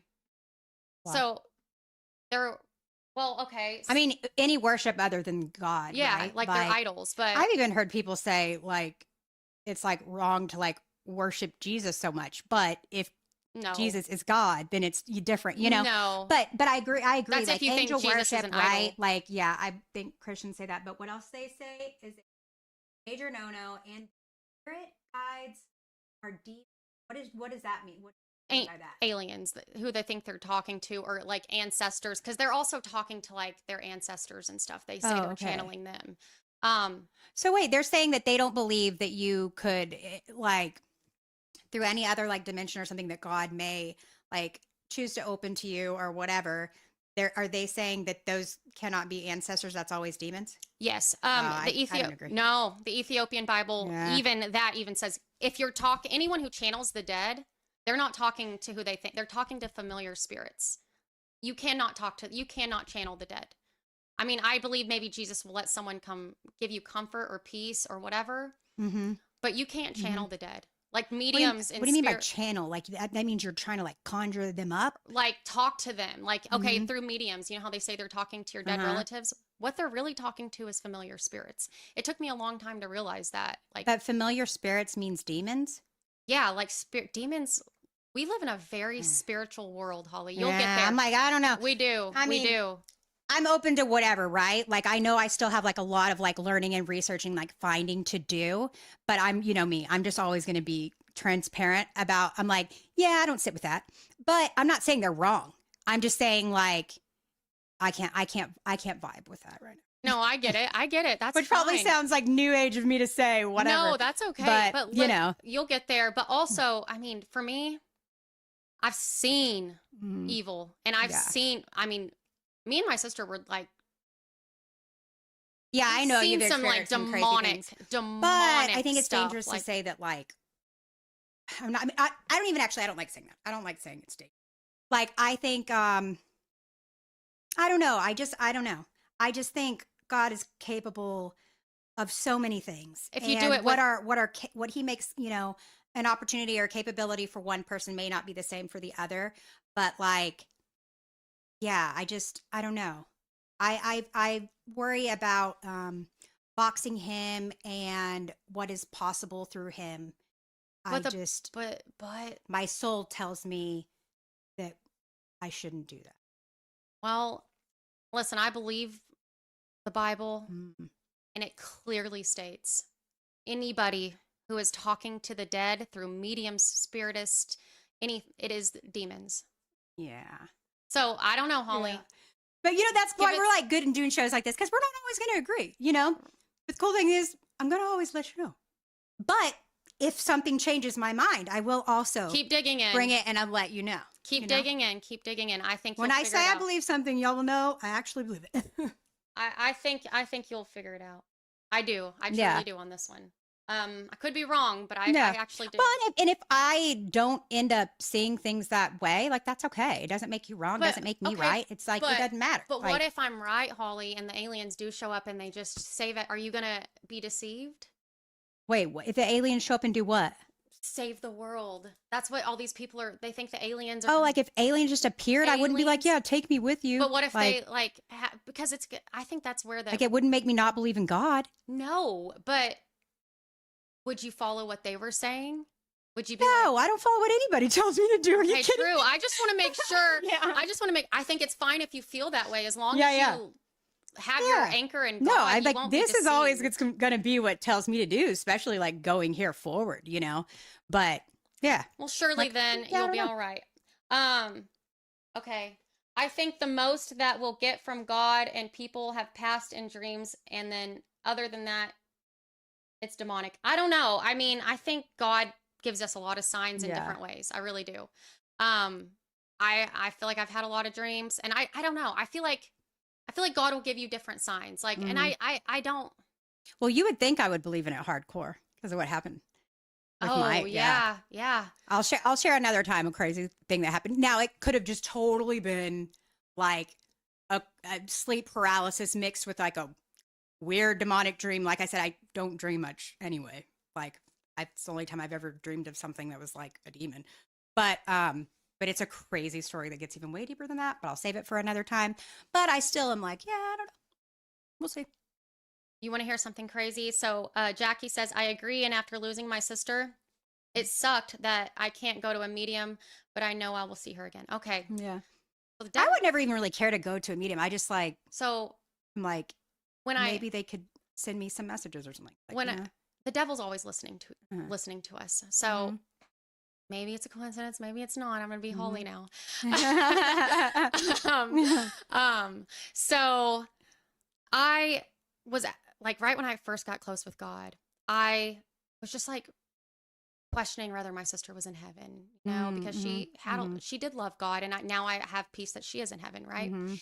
She was saved, but at the time, seeing all these different things, and I'm like, is it works based? I don't know, right? Because I'm letting all these different people Yeah. be in my ear, Yeah, yeah. And so I'm like questioning, is my sister in heaven? And I'm just like crying in my car, and I'm Yeah. like, Just fearful that you'll never see her again. right, Mostly, yeah. right, and I'm like, asking where her God, soul is. I'm like, is my sister in heaven?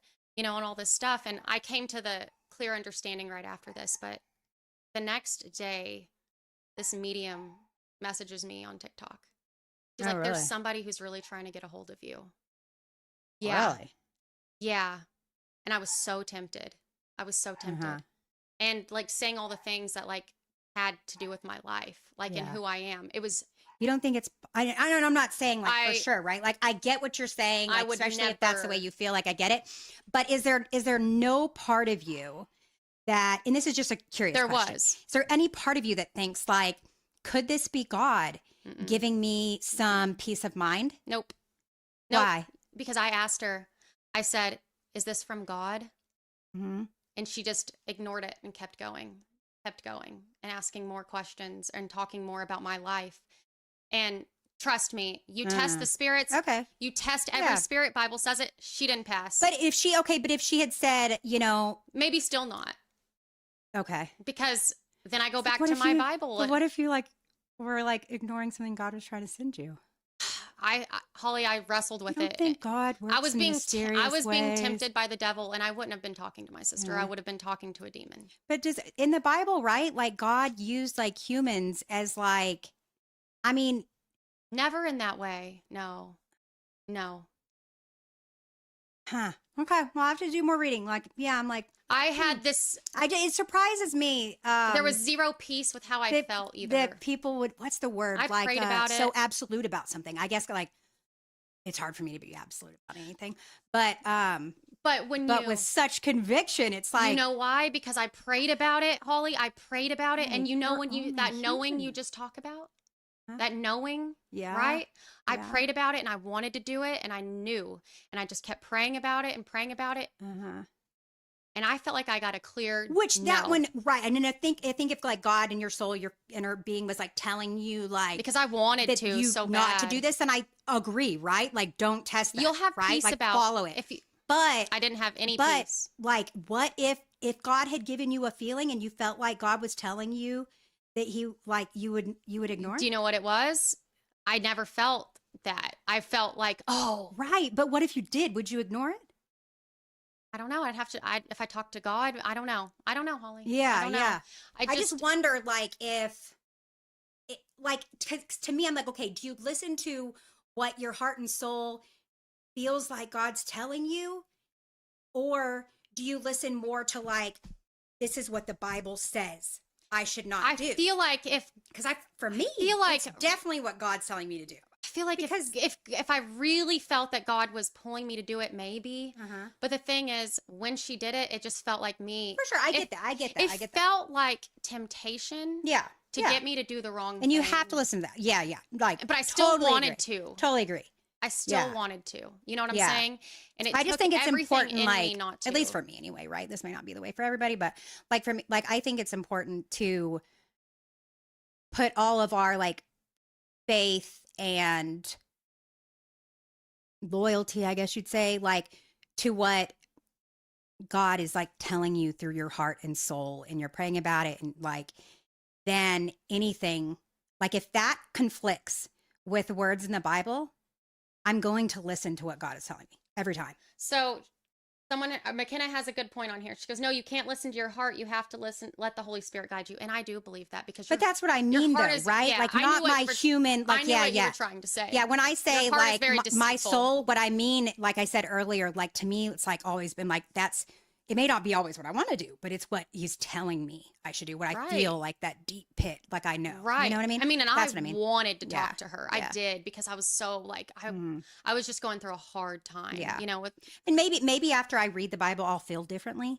But Yeah, right now, I just just give feel it- like, give it some I'm gonna trust what he's giving me here, And that's what I'm okay. praying, and he's giving me. I'm gonna trust that more than a Bible that I know has been just translated make sure and to used. keep asking you know? him to guide you and give you truth. Yeah. And I don't see why you would get deceived. Mhm. You know what I'm Yeah, saying? yeah. Like have an anchor in him. You Yeah. know? Yeah.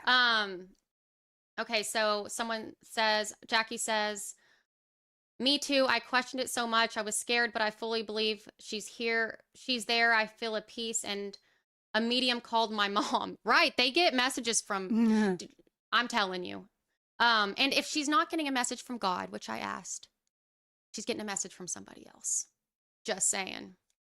Yeah, I mean it's wild. My mom kept talking to Also these days though, and this probably happened a while back ago, but I'm like, but these days you say anything around your phone, True. it knows. So, But how would this lady but on I'm sure TikTok these things know? happened for sure, like before any of that. So I'm not saying that's what it is, but She said, my mom kept talking to this medium, and this lady was calling my mom saying she recorded my sister laughing, and it was a recording from a video I posted on Facebook forever oh my ago. gosh, That's so terrible.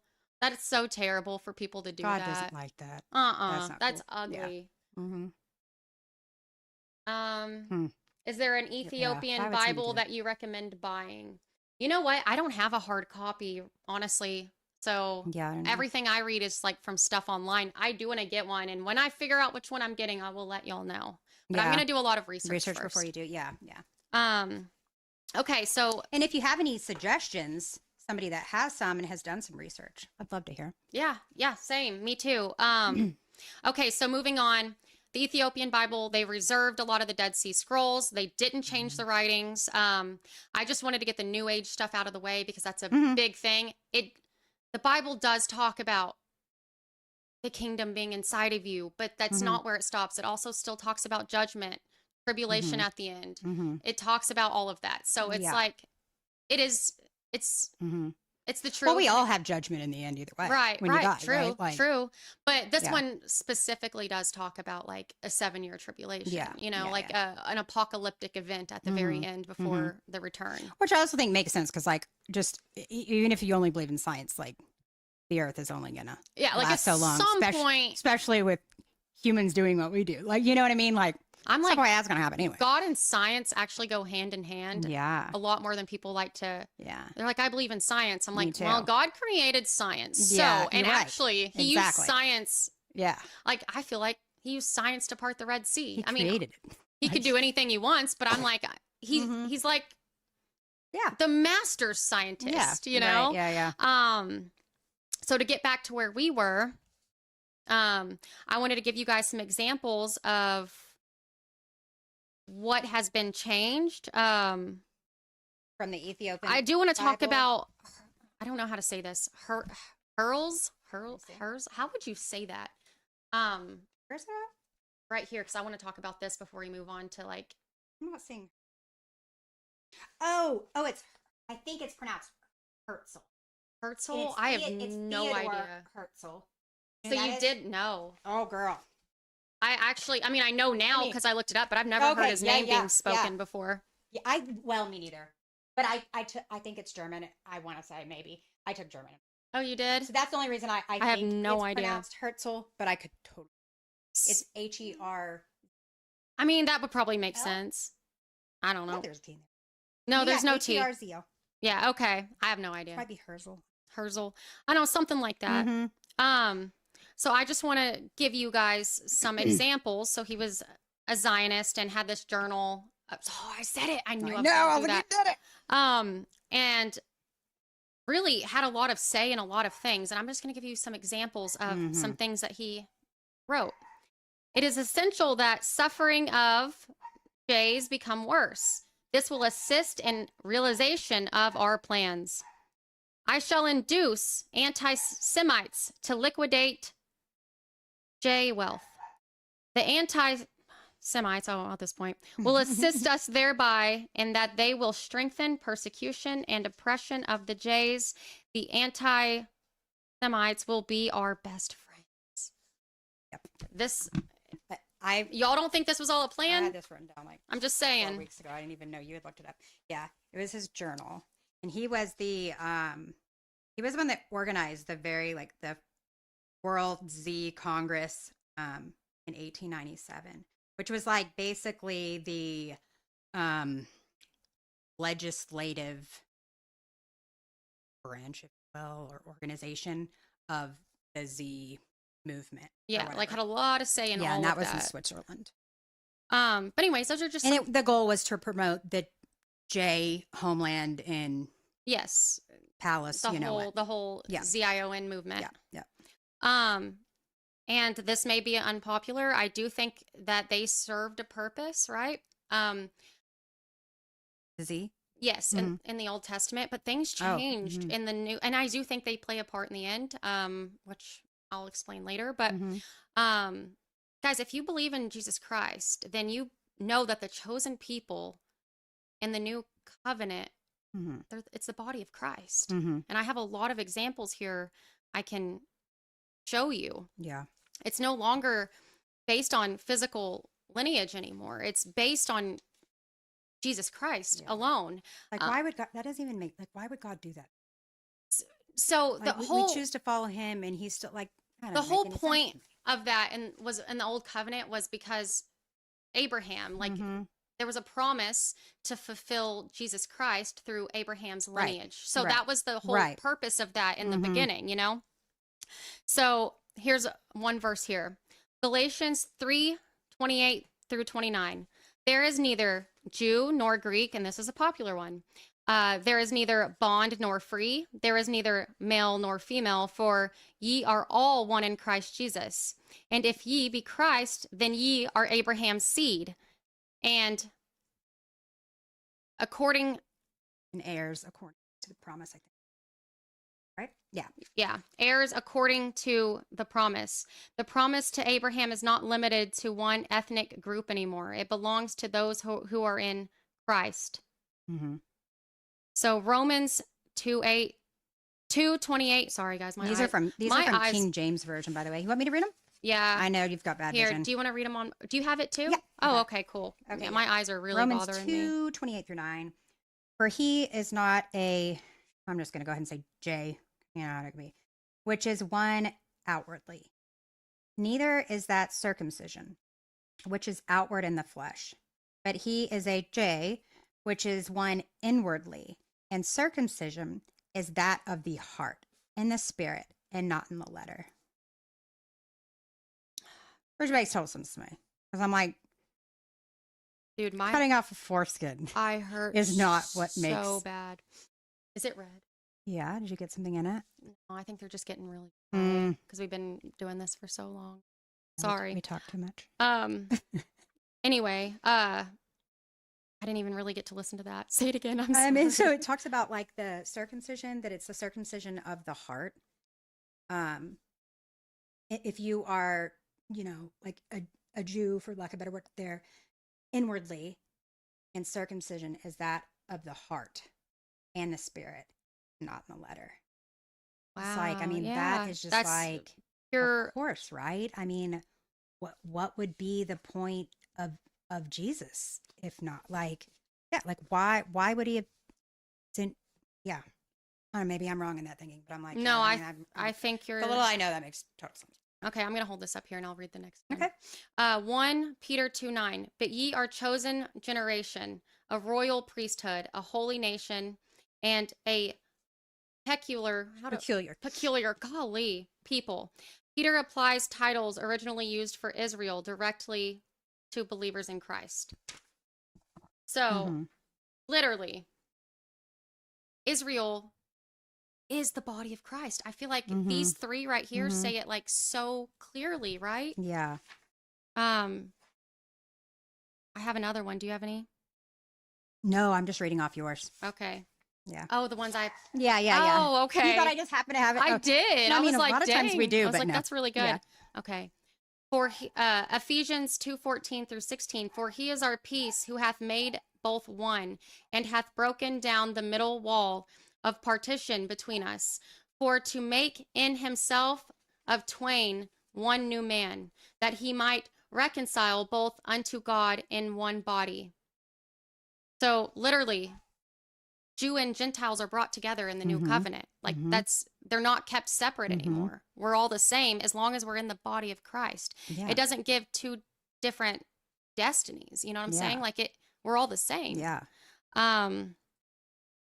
I feel like we're all his children. in the new covenant, the true Israel is defined by faith, not just Yeah. flesh, or not even flesh.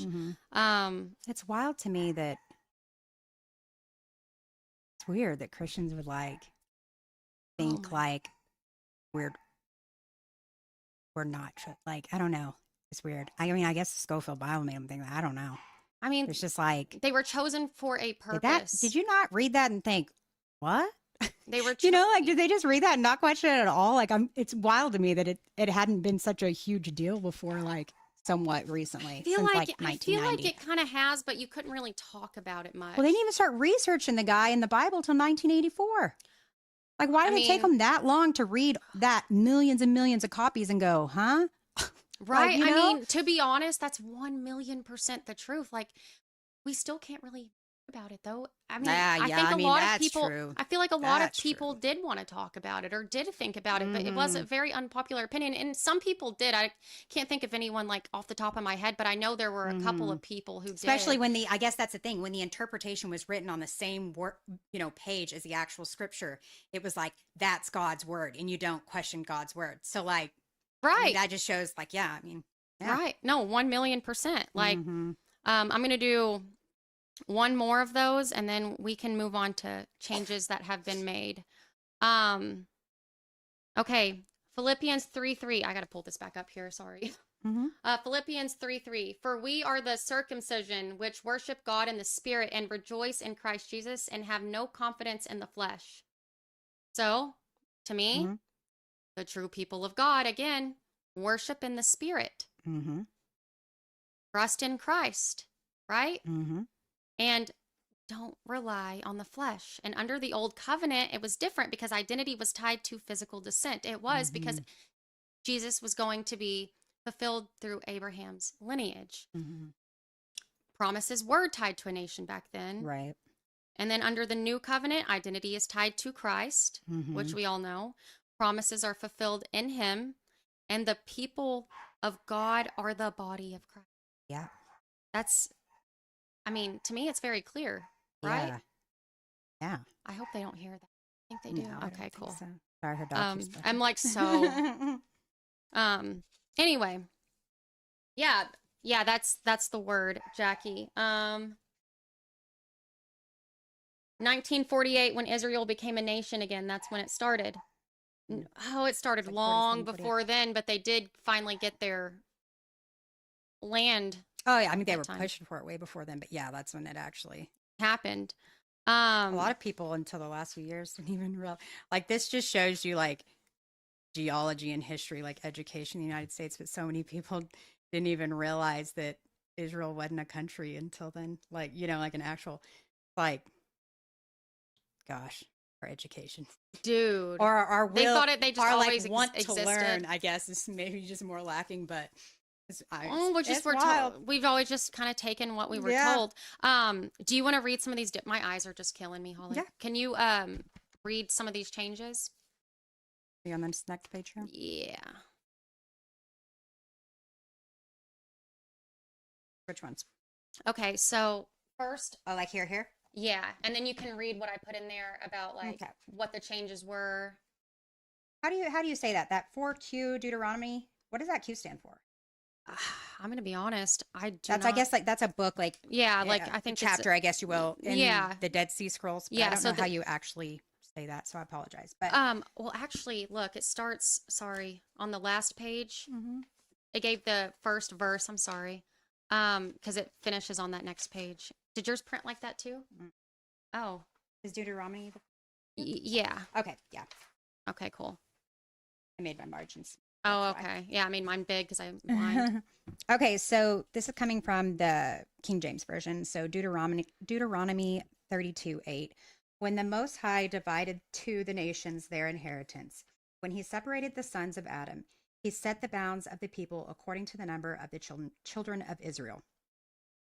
Which, and that is talking about like the tribes, right? Yes, Okay. like this is pointing Yeah, only yeah. to Israel, so you'll make see sure the I'm understanding. change. So, but in the Dead Sea Scrolls, like I said, it's like 4Q and then DEUT, so Deuteronomy. When the Most High gave the nations their inheritance, when he divided mankind, he fixed the borders of the peoples according to the number of the sons of God. So the change there in the King James Version, it's going to say, he set the bounds of the people according to the number of the children of Israel. But in the Dead Sea Scrolls, older version here, hadn't been changed, okay, is going to say, he fixed the borders of the peoples according to the number of the sons of God. Okay, so That's a big deal. that is, I'm saying it's only a word here and there, That's but a a big word is a deal. big deal. Mhm. And I only put 5 on here, but there was like hundreds Oh, I'm of sure. them Yeah. that are just like this. Do you want me to read the next one? I know your eyes. Yes, maybe explain the 70 and 75 difference first. You're going to have to explain that to me because Okay. I read that last night. I'll read it, but I didn't quite understand. So I guess, do you want me to read it first and then you can kind of explain it? yes. Okay. So Genesis 46:27. Again, this is from the King James Version. And the sons of Joseph, which were born him in Egypt, were 2 souls. All the souls of the house of Jacob, which came into Egypt, were 70. Then from the Dead Sea Scrolls, and the sons of Joseph who were born to him in Egypt were 2. All the persons of the house of Jacob who came into Egypt were 75. So the difference there is going to be 70, which that's how they kind of like mathematically put it correct. Like that's kind of the way they talked back then. But 70 would be basically, no, how? What is that? What is 70? I'll just say that would be like 30. What does 30 mean? I don't know, but they get to 70 with it. That's all I do know. I should know that. I was good at math, but I don't remember everything. I am not good at math. I'm not even going to pretend to be. I don't know that that's a math thing, but 10, I guess, translate to 70. Might have to look it up. Versus 75. But the Dead Sea Scrolls clearly says 75. Okay. Yes. 30 mean? Yeah, look it I'm gonna up. look that You're up. asking I'm the wrong girl. I know, like I remember. Okay, 30. I did put it on. on here because I didn't know, so I did go look it up. 70 Okay. is 70. It is. Okay. I wonder what that means. So I did look that up. And the Dead Sea Scrolls supported earlier tradition pointing to 75. And why this matters is because 70 symbolizes completeness and matches Israel's role as a full covenant people, mirroring the 70 nations, right? Okay. And so it was changed from 75. That's, Yeah. I looked it up later and And I understood- don't yes, really yeah. know what the importance of 75 was in the Dead Sea Scrolls. Couldn't really figure out what. Still don't really It know. But the was. fact is, it was changed to mirror Israel. Yeah.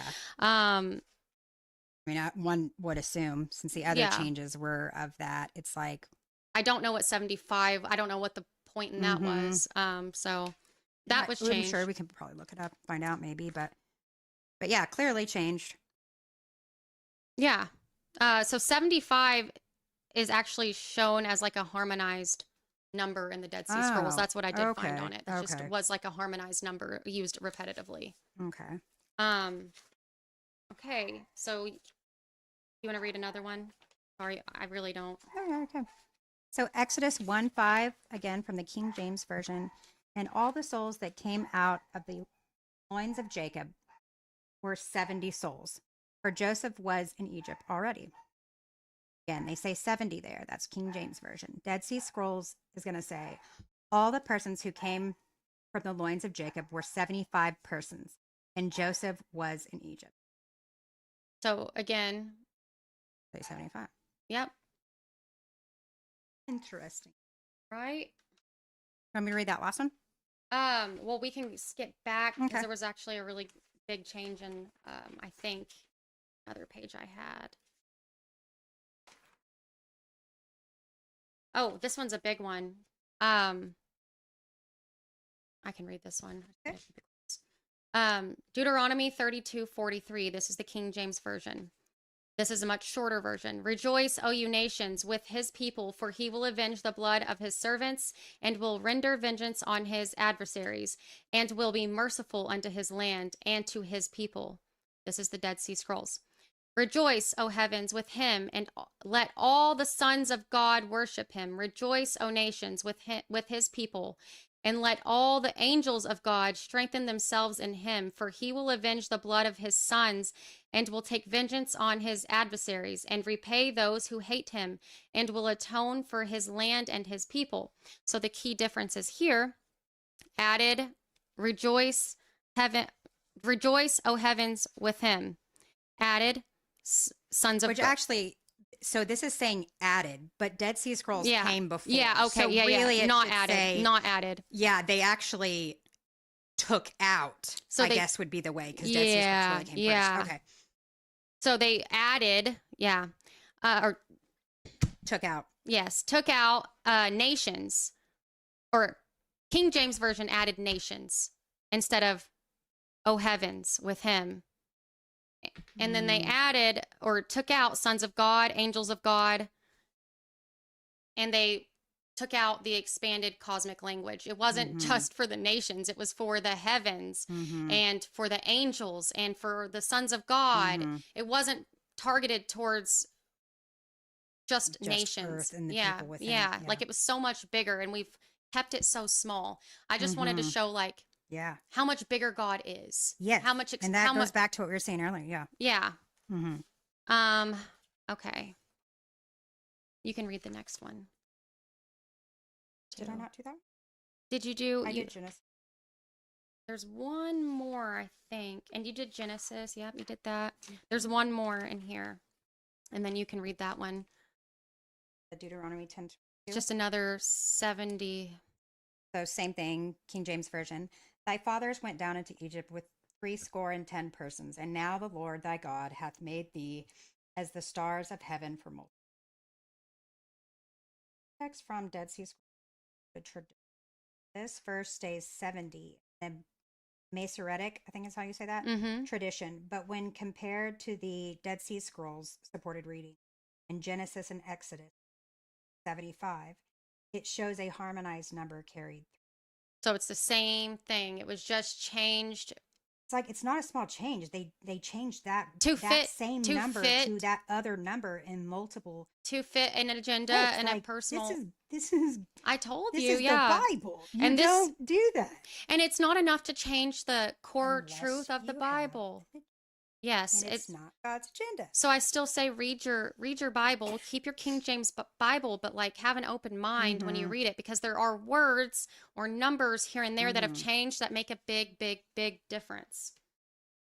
You know our version came right before. Is it No. Hebrew? Yeah, I Just the guess. Hebrew, Yeah, the I Hebrew guess. Bible, I guess. I don't know. I mean, Yeah. I would assume, but Then I don't know for next time sure. I research lists, things like that.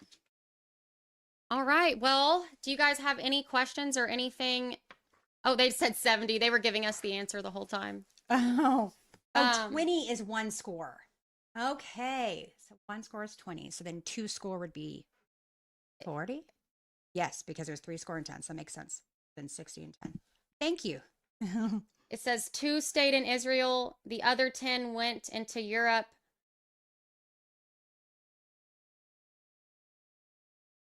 Over the Caucasus Mountains. I don't know. Caucasus Mountains going into America. That's why we are called Caucasians now. These are the Israelites. Really? Is that That's- where Caucasians comes from? I never knew. I didn't know that either. The, I'm learning all kinds of things. I have to like try to stay. Can you read that without getting closer? Which one? No, this one right. Last one? My eyes are just so bad right. So dry. No. Okay. I've got good eyes, Okay. but Let me just move your microphone. Yeah. Oh, wow. Josh was like, "Don't move it." Don't break that. The 2 in Israel were the Levites and the tribe of Judah, or Judea. But God will reunite the 2 sticks in time. So I don't know. I feel like I'm a little confused. I've never heard that before. Interesting. I'm gonna look into that though, because I can save all these comments. But yeah, I mean, clearly everything has changed Mm-hmm. a little bit Mm-hmm. in some ways that have made a really, really big difference. Yeah. So curious about. I'm looking forward so much, like figuring out like what changed, why it changed, what the history is behind it. Like I was telling my dad the other night, we were texting about. I was sending him pictures of my notes and stuff because he's kind of been going on the journey with me, really. And That's really cool. yeah, doing that with it you. is. And so really, I guess I was texting my mom and my dad. And where was I going with this? I lost my train. I do this all the time. We were talking about the changes and Oh yeah, I was saying that like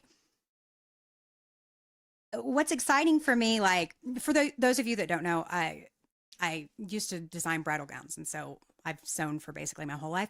One of the reasons I like it is because I like there's constantly like something else I can like learn and do, and I get bored with things if they aren't like that. And so like this is exciting for me because I'm like I feel like I could research this a little bit every day and spend the entire rest of my life still researching it, and that is super exciting for me. That's like maybe some people might feel like that's like overwhelming, but for me it's not. I'm like, oh, I'm so excited. no, I Like- love researching and digging in deeper Yeah. and I've changed a lot. The fact that I'm saying this Bible is about dude, to be I know. interesting and All of a exciting, I'm sudden, like, hearing myself talk, and I'm like, it's wild. It's wild, but nothing less of Weird. God. it's weird. Well, I guess we're gonna close this out. Sorry, guys, my eyes have just all of a sudden they're just Sorry we so talked dry so in here. I long. don't know if it's the fan or I'm what, surprised but people like, are still listening to us 3 hours. oh, I've been playing with my contact for the last 10 minutes. Anyway, sorry Mm. guys, but we're so thankful you're here, and we're thankful that all of you guys participated and Yeah, played a part in this. It's so special that we're all learning and we've growing got awesome together. viewers.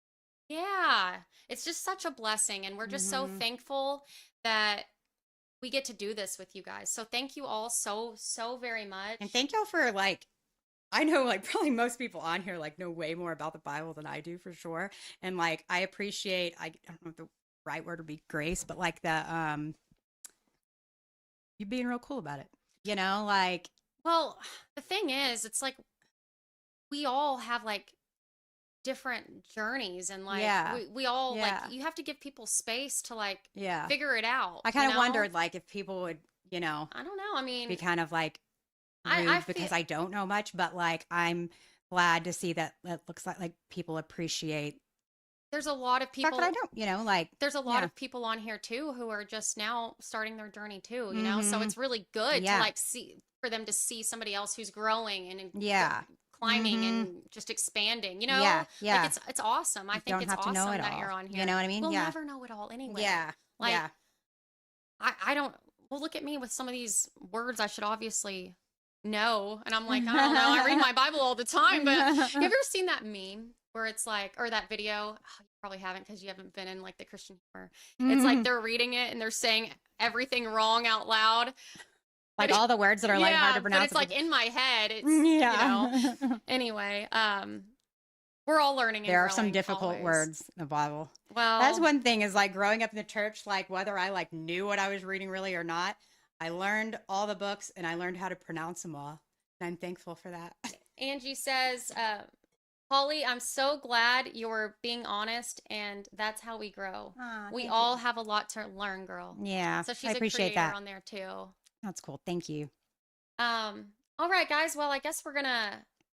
Oh, yep. I'm still a baby Christian too. See, we're all still learning and growing. That's awesome. And like I said, I feel like I could learn so much more. Like I don't ever want to stop learning. Like we've said many, many times. Like I don't ever want to stop That's what life's about, learning right? and growing. And to think we have God all figured out is kind of crazy. Like you just put him in a box and he's so big. Yeah. Like just like with that one verse that I said was really important to me. It seemed like it was just talking about nations, but it was like talking about like even heaven, the cosmic, and angels, the cosmic and language of it. just I find that like so interesting. Me too, because I'm like, he's so big. Yeah. It's not just a, you know. So, oh, and I wanted to tell you guys, I'm doing an Easter thing next week, on Friday. So if you guys want to be a part of that, just tune in. Cool. Awesome. All right. I want to close it out in prayer. Yep. All right. Dear Heavenly Father, we thank you so, so much that you brought us all together, God, because this is church. The learning and the growing, God. And I just ask that you touch every single person who listened to this today, God, and let them take a piece of it with them into their week, and just let the little plants of seeds and plants grow and develop, God, and let us all just be a light for you, Jesus. And let us go into this next week and enjoy our weekend, but let us use it to glorify you and be a light in this world that this world so desperately needs, God.